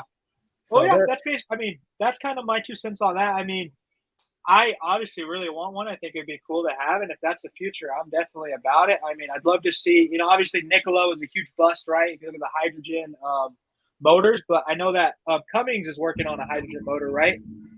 Or yeah, they're working on that too. They're really close. I read an article about that. They put like $4 million into it. They put more than that. I thought they put a ton of money into trying to figure out. Some guy actually invented that technology. You can actually go look it up back in the 80s, and they killed him. Really? He had a heart attack. He had a heart attack the next day. Yeah, he actually had his car running on water, and he disappeared, and it got swept under the rug. But it was a real thing, and actually, 4 or 5 people have done that throughout history. They figured it out. I don't know how they did it. It must be smart engineers, and they all ended up dead. There's a whole freaking book, Illuminati thing about it. But anyway, what do you think about telling people to jump in right now? Is it a good time to get in the trucking industry? I honestly, and this kind of goes back to what I was saying, I don't think, like, if you want to look for the bad, you're going to find the bad. If you want to look for the good, you're going to find the good. And I think it's really up to the person, right? Like, is it the best time right now with fuel and with insurance and everything? No, it's definitely not. Can you build a trucking company right now and make good money? Yes, you can. But it's going to rely a lot on you. And that's the thing I tell people the most, right? I can tell you, yeah, wait for fuel to go down, but I can't predict the future, COVID could happen again tomorrow. You know what I'm saying? Like, you just have to send it super hard, do your due diligence to figure out what you need to know, but go after it. Go after it hard. Just go after it. And if you fail, have enough confidence in yourself first off. This is what I tell myself all the time. I like people are like, oh, you're doing so much business, all this stuff. And like, I don't think I'm nothing special. I'm just this kid trying to get after it. But I built all this off of one thing, and that was, if everything fails tomorrow, I know without a doubt I can get a job that pays my bills within 2 weeks. Yeah. I know that without a doubt. And so I'm just going to keep sending it. You know what I mean? But it does get, for me, it gets a little more stressful, obviously, when you have employees and people that use that money to pay their family. Like, I don't want to fail because of them, right? I don't want to fail because I know that I'm giving them a good thing, right? And back to the kind of question, it's like, if you can go after it and you have enough self-confidence and, you're willing to put in the time and willing to say, I don't need a profit right now, I think you can build a successful company right now in 2022. I think Hotshot can be good for you. I think Semi can be good for you, but you can also fail epically. And you have to be ready for that too. Yeah, that's good advice, man. I would agree with that. I would say that right now, there's never a better time to start from where you're standing. And if you're worried about, is it a good time to get in? Scared money don't make money. You gotta start something and get rolling for sure. Lisa, I'm on the computer. Let's see, I want to go back to that, man, because I see you all over Instagram. I actually went, you had actually hit me up a while back. I don't remember if you remember, like a long time ago. It was a long time ago, and I was like, yeah, man, then it just never happened or whatever. Yeah. And we both got busy, but I was like, man, I gotta get this guy on here. He's doing some big things. I think your damn YouTube's even bigger than mine now. But you're definitely making some stuff happen. But I wanted to talk about MMA if you got a minute, and martial arts and stuff if you want to. And then also this truck and what it was like getting into that. So we'll how do I share the screen again? Here we go. And share screen. Go ahead. We'll click that one. We'll go back over here. This was the truck that we just looked at. But you're doing there's you doing some matches and stuff. Well, this is I love like college wrestling and like USA wrestling. And so we travel. My friends and I, we travel a lot to just watch. And that was team trials for the Olympics. Right. Here's and another kickboxing thing. I think this is where you were talking about. You were in Thailand and stuff. Yeah, that was one of my Thailand fights. The guy actually finished me with leg kicks. That was a good time. Yeah, it looked like it hurt. You had a lot of wins though, man. I've noticed you know how to scrap, man. You got some wins in. Yeah, I'm all right. I guess I love fighting. You know, I'm 4-1 as an amateur heavyweight. I'm 2-0 in amateur boxing. Fought Muay Thai in Thailand for a little bit. I've done some kickboxing as well. Where I live here locally, I would say I'm like the best around for heavyweight in my opinion, obviously. But I take it really serious. You know, I train 2 times a day, and I'm blessed with the opportunity from the systems that my friends and I have built to give me that. You know, to give me the opportunity to be able to go to the gym at 11 a.m. and be able to go to the gym at 7 p.m. Right, but still be able to do everything I'm doing. You know, if you think about it, got 4 companies plus trying to train all the time. But that's why I have to build the systems. I'm the system guy. If the system works, I'll be fine. You know what I'm saying? But if I'm that guy that has to do everything, I can't do anything. Right? Getting the jump rope on, man. That ain't easy to do, guys. That jump rope is not easy, man. Oh, I love jump rope. I don't know. But no, I love MMA. You know, I'm an opportunist pretty much in everything I do. And like, I'm the type of guy, like, I'm going to die. You know, we're all going to die. And I'm just getting after it, bro. Like, I wake up and I'm like, what are we doing? It's like, if you want to do something, just go do it. Because at the end of the day, we're all going to die. So what's it matter? But for me, I love fighting. You know, I'm actually getting back. I for a couple months, I was really focusing on the semi, which we'll get into. And so I kind of just stopped training. I was really trying to get this to work out, you know, dumping a lot of money into it. And I kind of let myself get a little bigger. You know, I walk around. I'm like 265 right now. That's my fighting weight. I got back up to about 310. So I've really been focusing on my diet, training 2 times a day. I have a fight booked for September, October. I'm going to fight book. And, you know, we'll go pro pretty soon, you know, and with how the landscape is, I say there's a pretty good shot of me getting to like a Bellator or UFC or a PFL. You know, I really take it serious. But I wouldn't say I'm like, that's what my life needs to be, right? Because I like to be a jack of all trades. I like to just do what I want type of deal. And like, I'm going to have my businesses, you know, making me $20K a month plus professionally fighting, you know, it's just a good time. And I actually enrolled. I enrolled in a community college, just like an hour from my house because they have a wrestling team, and I still have eligibility. And so I called the coach. I'm like, I just want to wrestle. But like, I'm taking all like these entry to business courses, just like these online, you know, courses that are. And I'm just like excited to be in the class. And they're like, "Oh, you guys have any experience?" I'm like, "I got a little bit, nothing crazy, you know. I'm just kind of doing my things, you know." But it's cool. I just enjoy doing what I like, you know, and that's what I like. That's awesome, man. Yeah, I love fighting. I actually have a crazy story about that. I was doing a bunch of like the backyard boxing bullshit when I was younger, and I actually got a concussion by a guy. I fought like 5 or 6 times that night. And I ended up getting a subdural hematoma in my brain. I had to have brain surgery, but I love fighting. And whenever anybody's like, "Oh, you know, it ain't," when you're young, you're thinking, what's the worst gonna happen? Get a fat lip, black eye, broken nose. But you can actually die from getting hit in the fucking head. It's no joke. Yeah.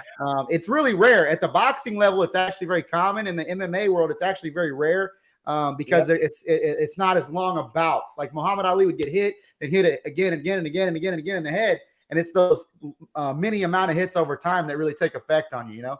But I love that. But what I wanted to ask you was with the mixed martial arts or you know, judo or Thai or whatever you're doing, how do you think that discipline and that mindset or doing that has applied to business? You know, the martial arts world and mindset, and you're wanting to achieve that over there, or even fighting, because anybody that goes into a fight is obviously going to be a fighter in all aspects of their life, with their kids, their marriage, their business, everything. How do you think that transcends over to business, having that mixed martial arts background? I mean, I think it plays a lot. Real quick though, I'm having a whatever it's called, an echo. I don't know if the people hear it. I don't know. Can you hear it now? Echo. It might just be me because I have both the streams open, and so it's playing into my headphones. Probably what it is. Is just it probably is that. Comes in and out. But I think it does a lot. I grew up wrestling. And I think that's a really tough sport. I think it's really good for people.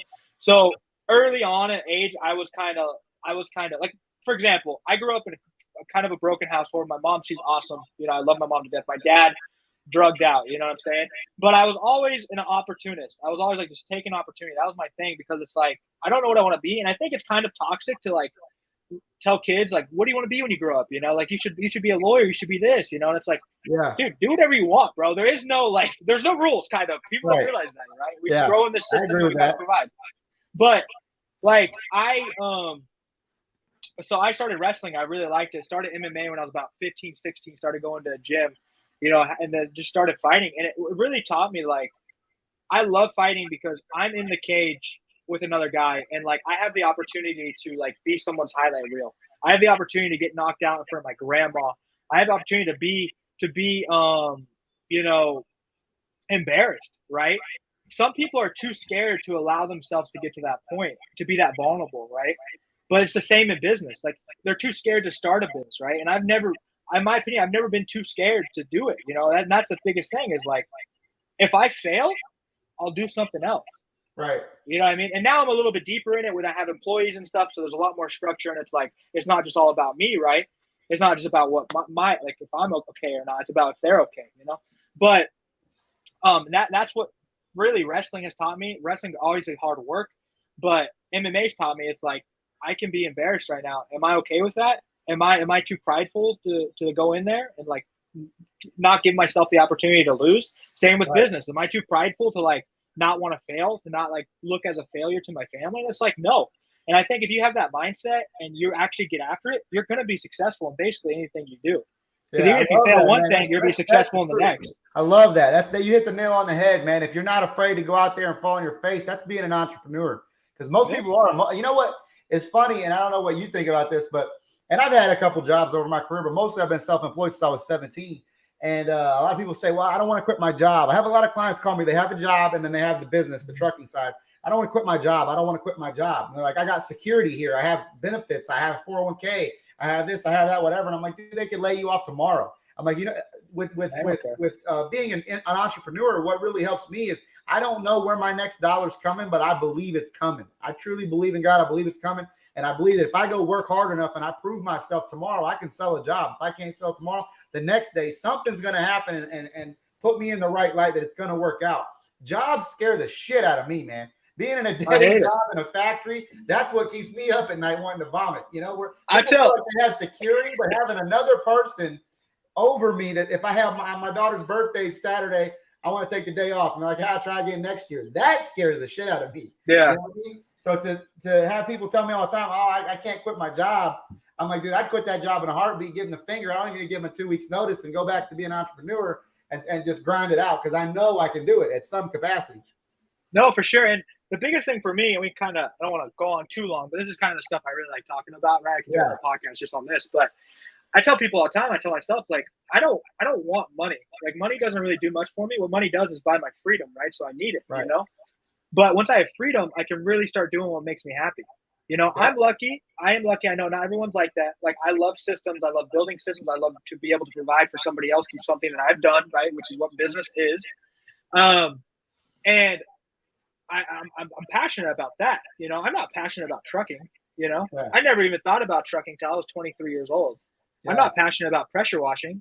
I like the system part of it. And for me, it's like, I can go get a normal job right now and all the stresses in my life would probably go away and I would just pay my bills. I'd get married, have my kids, but I'd work every day. You know, I'd come home with my kids for dinner, you know, and I'd have my 401k, I have my security, but it's like, what system can I build right now to make it so I can get up with my kids every day and make them breakfast? So I can be with my wife during the day. So we can go on walks and go to the park. So we can do X, Y, Z. What can I do right now when I'm not married, when I don't have kids, you know, to build that future for myself? Because I want happiness. I want freedom.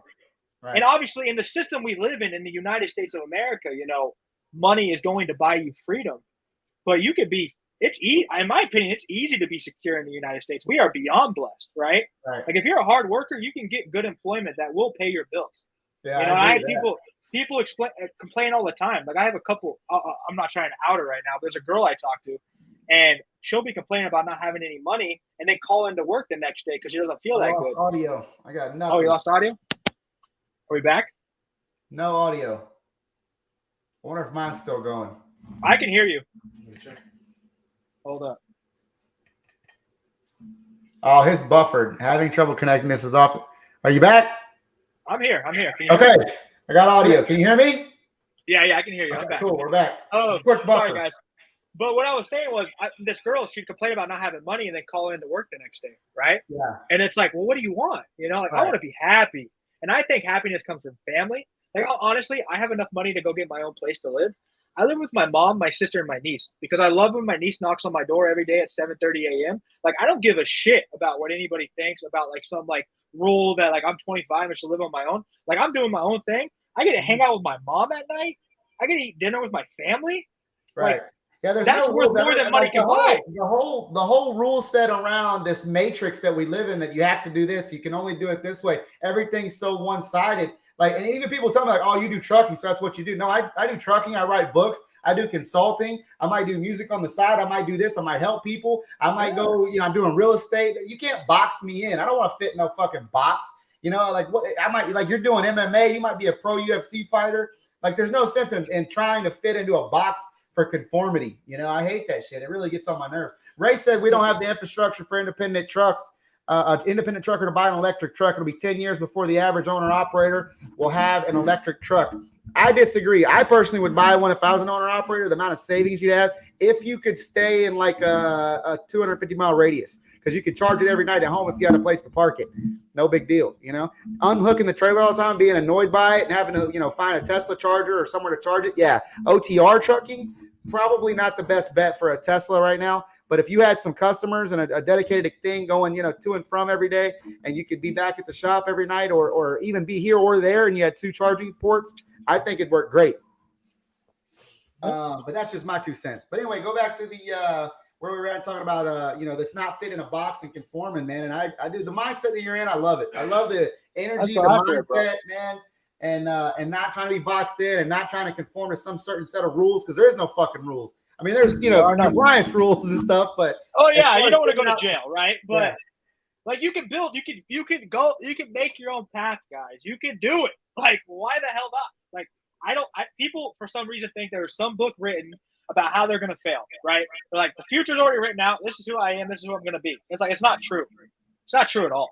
Yeah. Like when I was 23 years old, 2 years ago, I had nothing. I didn't have a business to my name, right? I mean, obviously I had a good work ethic and I had a normal job and whatever, right? But it's like 2 years of just hard, consistent, day in and day out work and actually trying to look out for people. And here we are, give me 10 years, right? And like, let's see where we're going to be. And it's not, I don't like to be prideful about it or whatever, but I get really motivated by this stuff because I'm the type of guy, if there's a problem, that motivates me. I'm like, oh yeah, now we're getting through this right now. This is a good time. And like, we'll talk about the semi truck right now. And that was like the most motivated time I was. Yeah. So we'll jump in. Let's take a look at that semi truck, man. Let's look at it. All right, I'm going to share again. Here we go. Let's grab it. Here we go. And it's right here. So you guys just got this baby, right?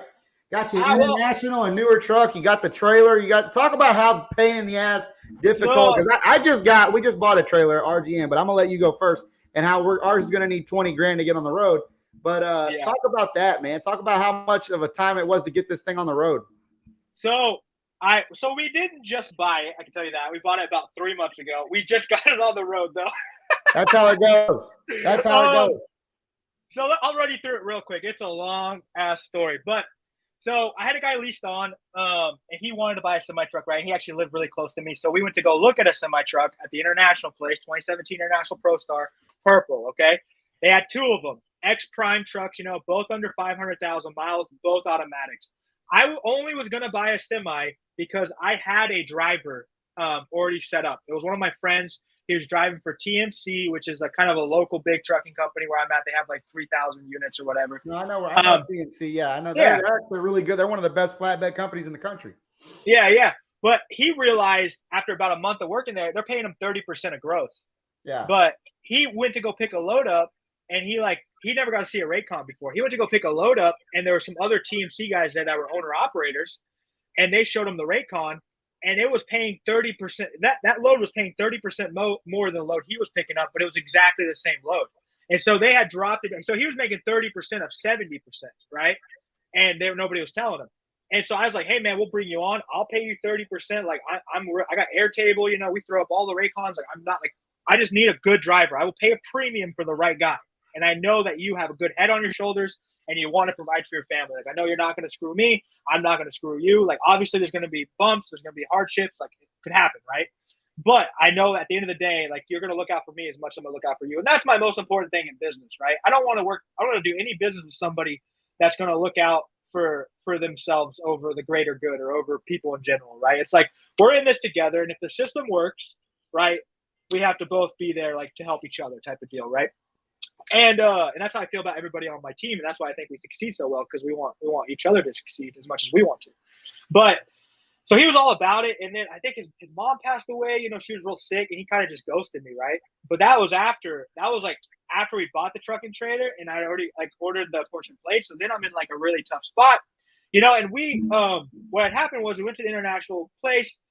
Rod was looking at the semi. He was the guy that bought it, and then they had this one, but this one it was already sold basically. The guy just hadn't picked it up yet. They hadn't got the financing all done, right?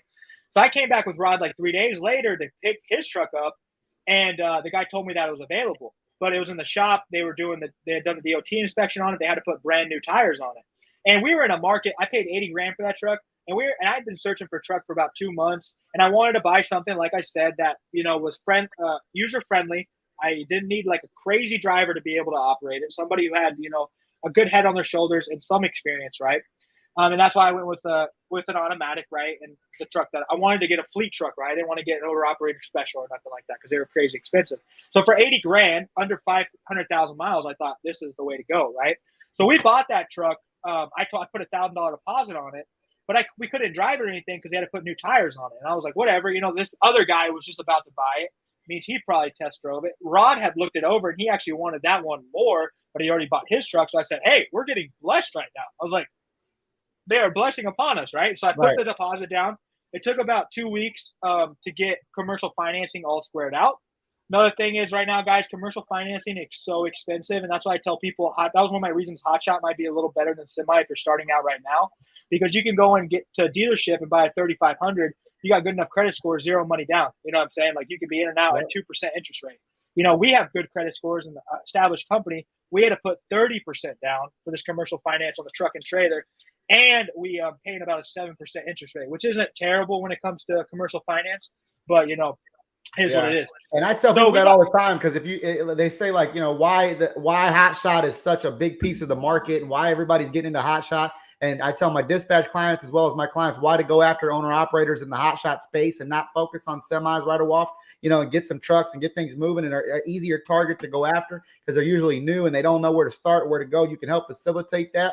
But the reason is like exactly what you just said is if you want to go buy a semi, you usually need a plan where you're going to put it to work, you know, CDL. If you don't have a CDL, you got to put more down. You know, they usually want 20% because it's commercial loan instead of zero down or whatever. You don't need any of that shit to buy a Hotshot truck. You can walk in a dealership with moderate to good credit, walk out zero down with a brand new truck, go get another trailer. You're on the road making money, baby, and you don't need shit, nothing. You don't have to tell nobody no plan. You don't have to tell them you're going to work it. Hey, I'm buying it for groceries, you know, whatever, and roll out. And that's why the barrier to entry is so easy with Hotshot.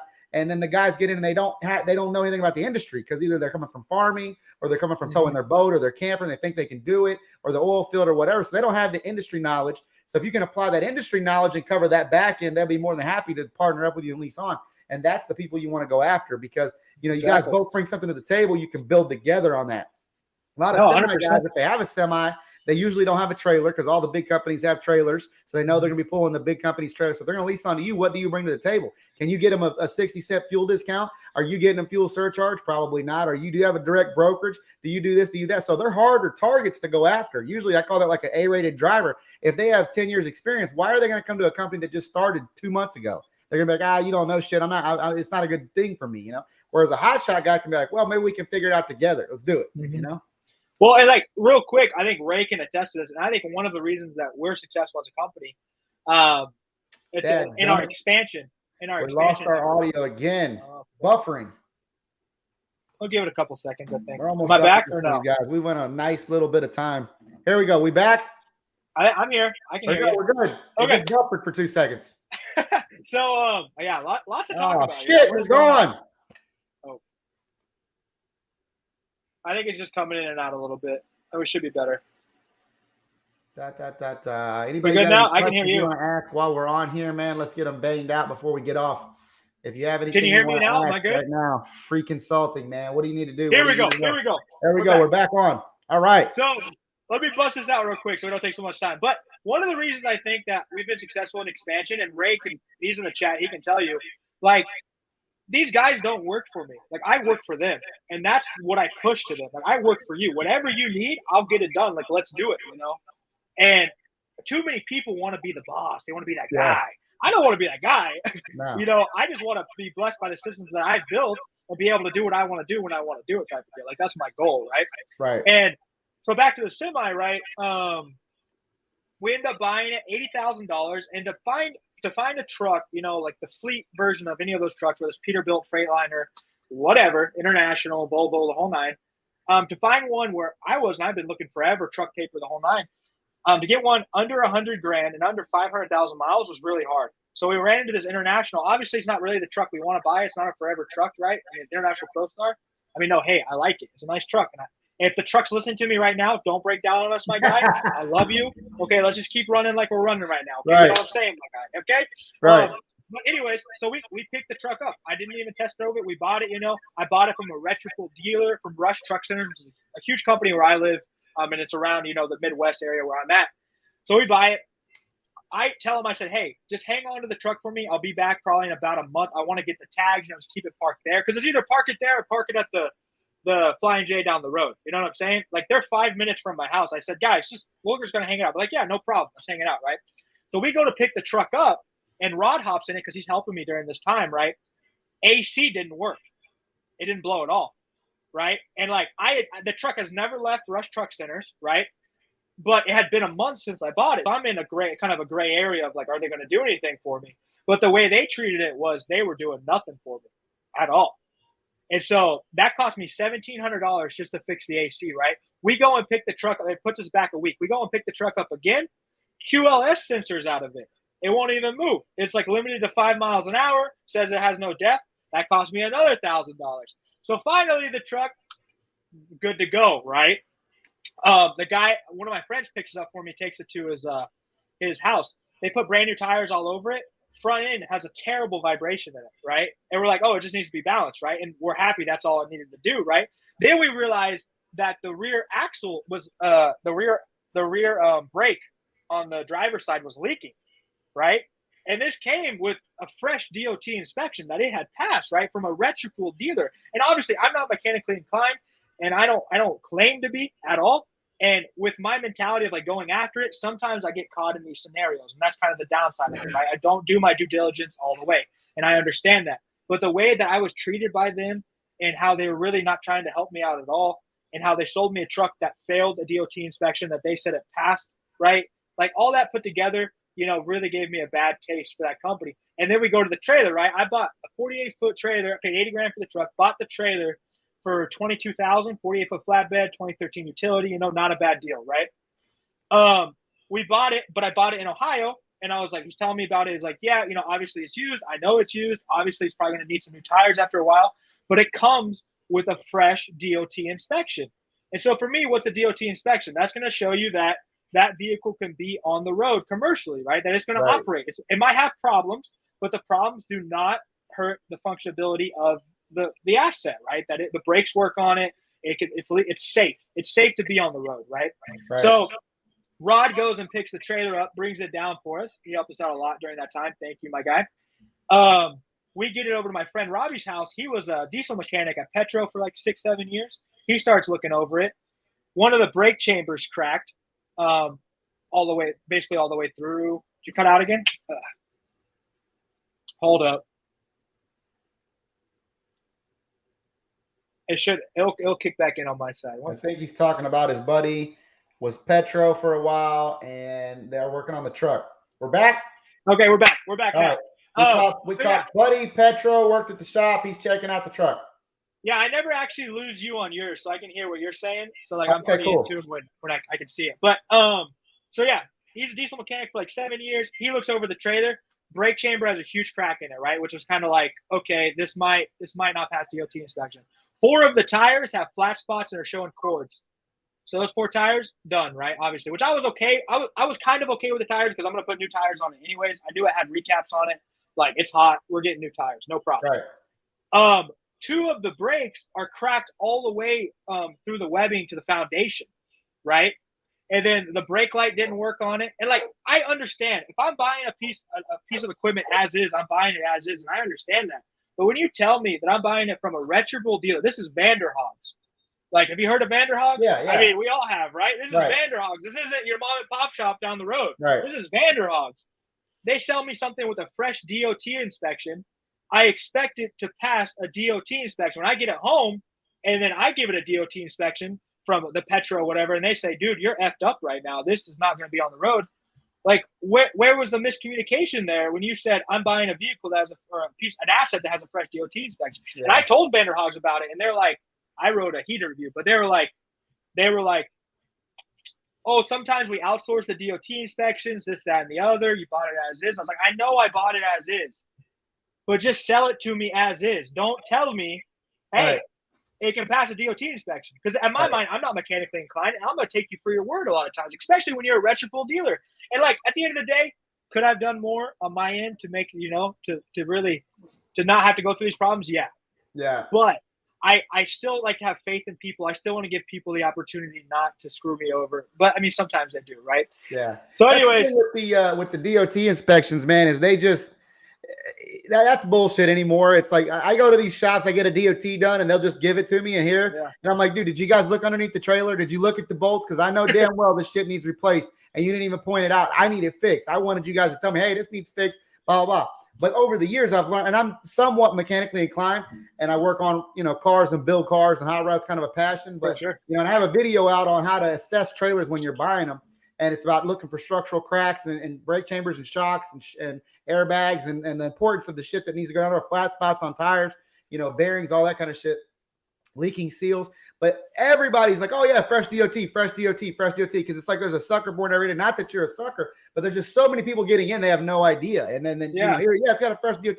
And then you can't even pull the trailer. And that's one of the problems with the industry, too, is the fresh DOT or getting a DOT inspection is bullshit. Because you can go to three or four places right here by my house, and they're just like, yeah, looks like it's good. Here's $50. You know what I mean? And there's a middle ground, too, because, like, some drivers want that shit. They want them not to look at it, right? Right, because they want to pass. Building a system is like, I need you to tell me everything that's wrong with this trailer or could be wrong with this trailer in the future because I will pay to fix it. Right now. You know what I'm saying? What I found is that as you get bigger and you really want to scale, the only way to really do that is you got to have an in-house guy. Like the buddy that you have, everything you go to put on the road, everything that you buy, he's looking at it. Every owner-operator that comes on, that motherfucker's got to look at it, right? Because you can trust that guy. You can't trust these people at these shops. You just can't. You know how it is. You get out on the road, you can get a better deal here, and you're going to get bent over out there. I've had stuff I paid $6,000 for. Like I just had a trailer in the shop, as a matter of fact.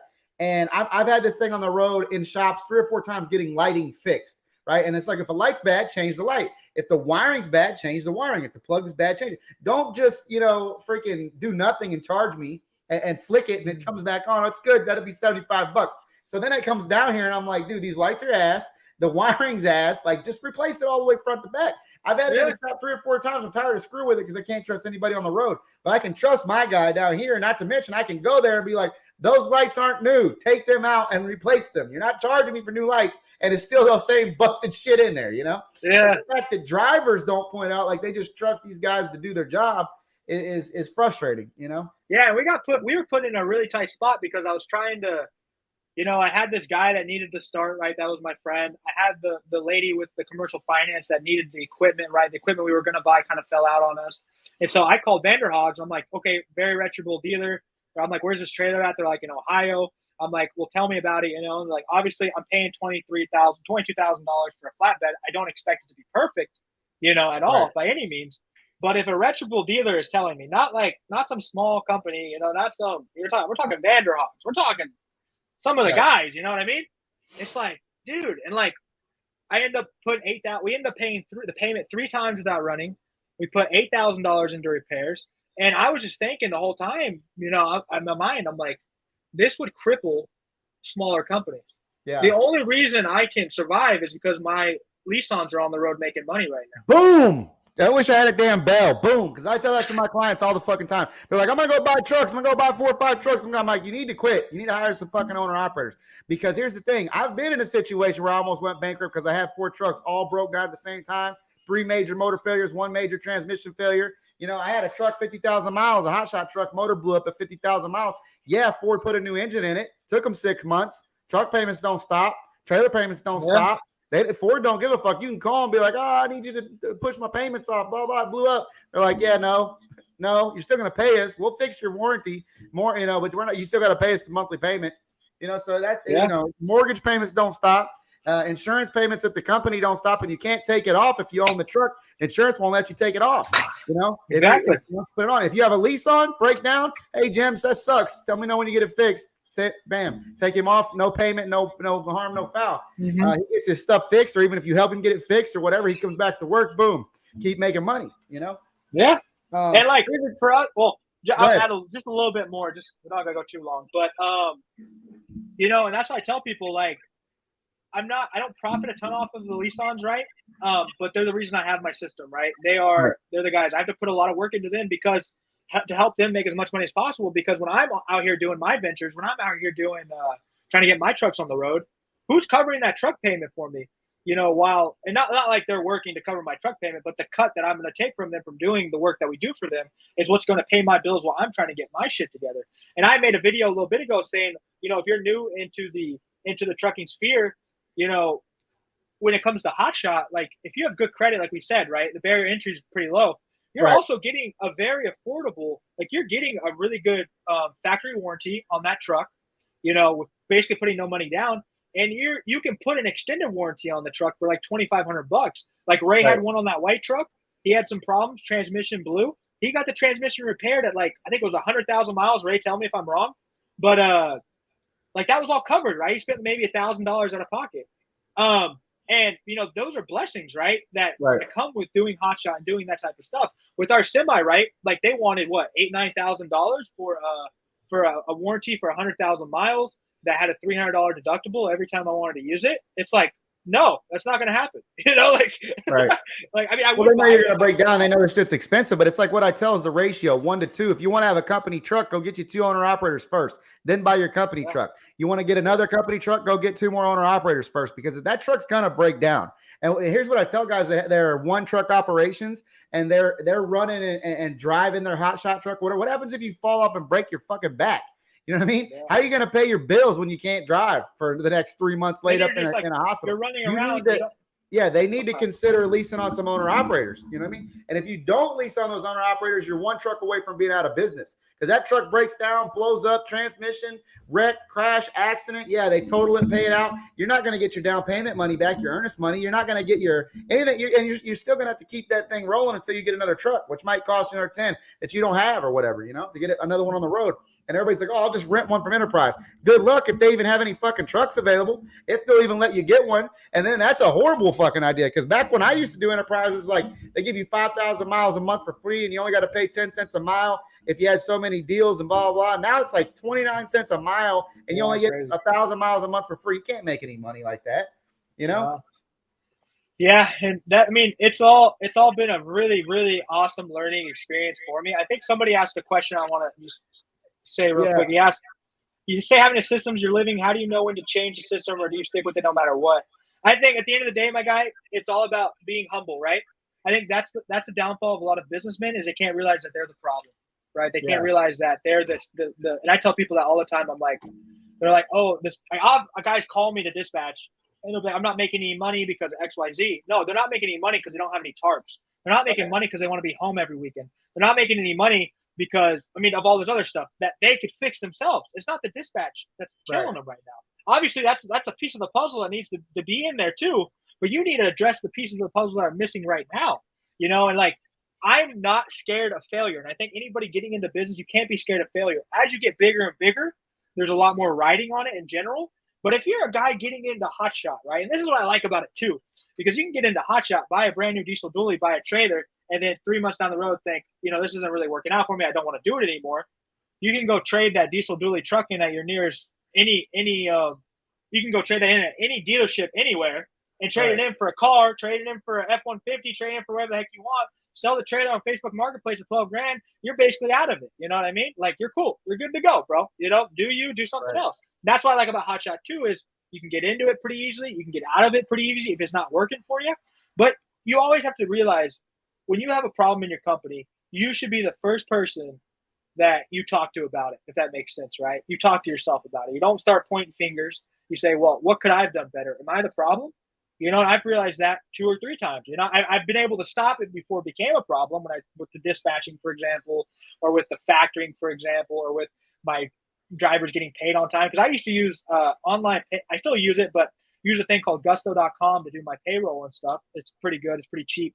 But sometimes the money wouldn't go out where it needed to go or whatever. So I'm constantly looking for different ways to make it so that they get paid when they need to get paid, because, you know, their bills are important, more important than mine in my mind, right? And because my bills are getting paid by the systems I've built already. It's just always about being able to have the conversation about constant change. You know, if a driver calls you and he's like, hey, what if we did this? You think this would work? You can't just shut him down and be like, oh yeah. No, it's like, dude, that's actually a really good idea. How can we try it? You know, what do you think? Right. Or I don't think it's that good of an idea because of XYZ. And then we go, oh, I've already tried this like this and it hasn't worked for me before. Maybe we can mix it up a little bit different, right? And it's all about that, you know, like I know nothing. I know nothing at all, my guy. Nothing at all.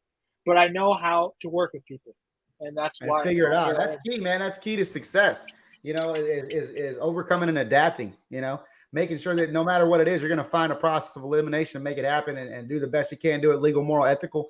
And that's what I build over here, is about building that culture. And I talk to my clients like that, building that culture in your business of that team mentality, you know, like you're talking about not being the employee, being the boss, being the head honcho.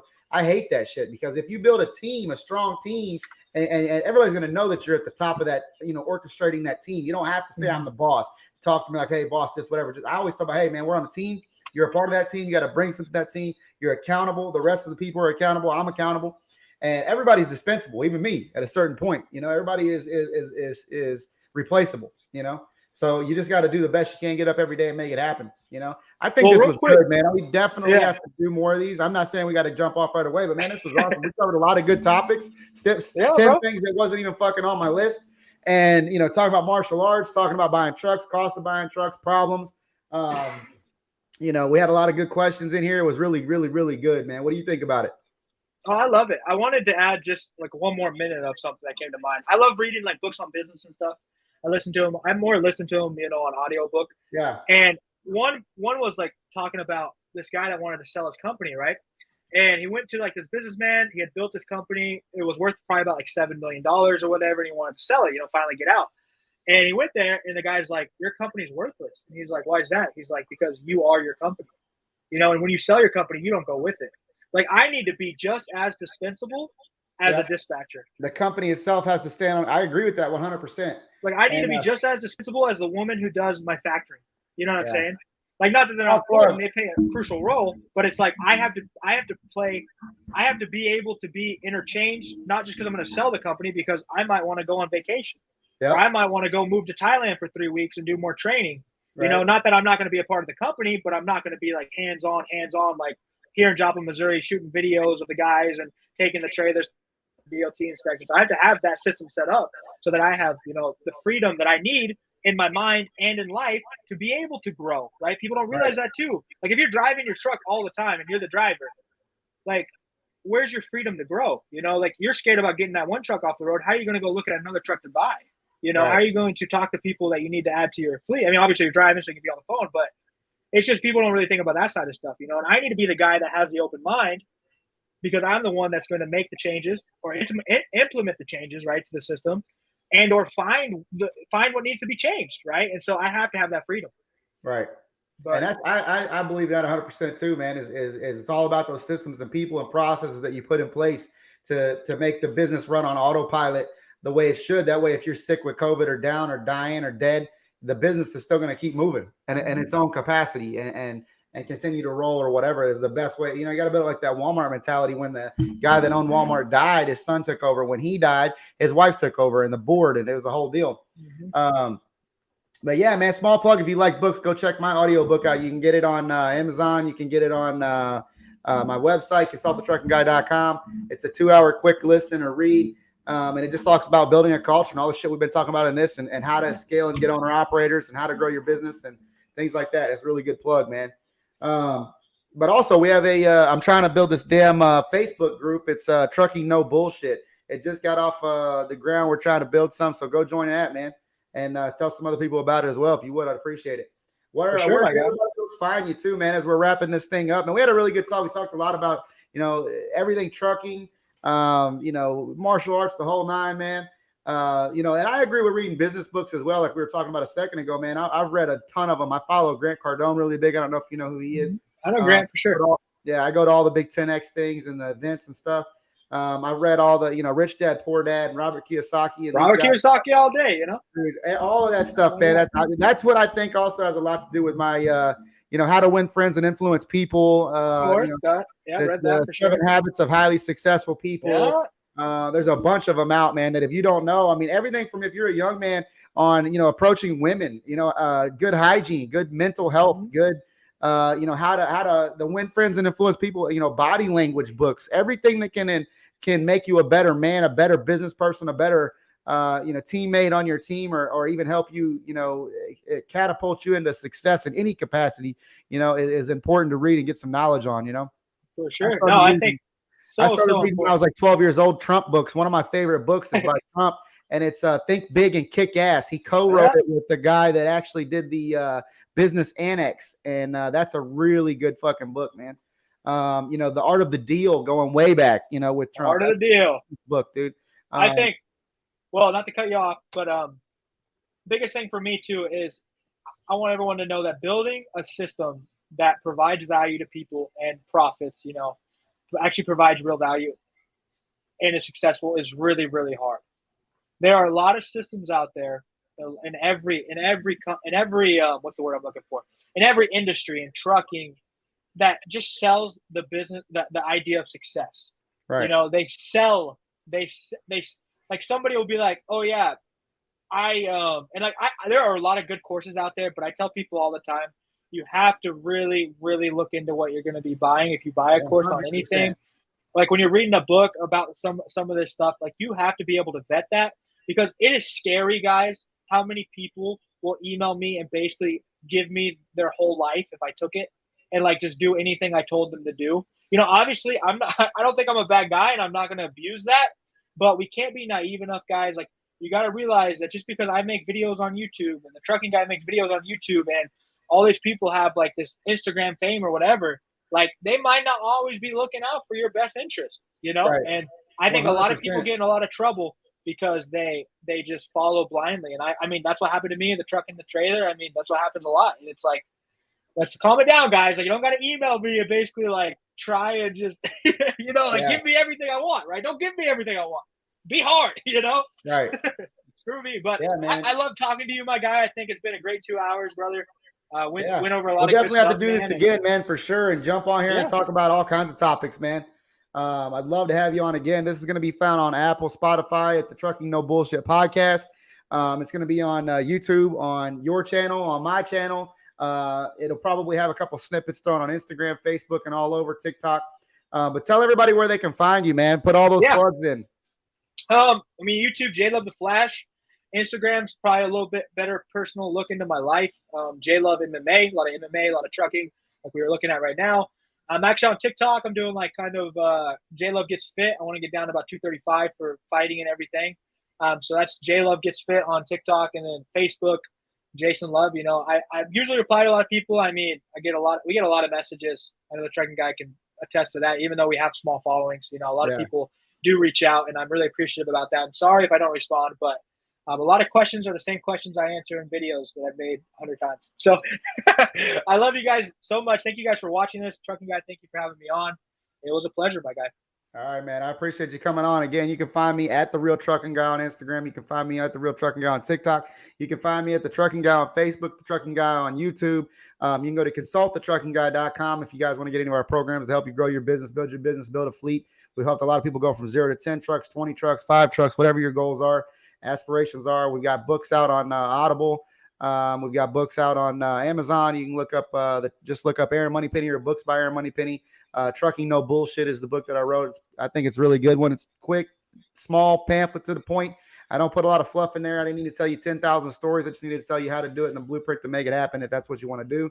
But man, this is good. Definitely look for it on all those platforms. Like I said, Spotify, Apple. Trucking No Bullshit is where you can find this. YouTube. And it'll be a good look. We appreciate you coming on, man. And we'll catch you on the next one, all right? I will see you. Thank you. Bye-bye.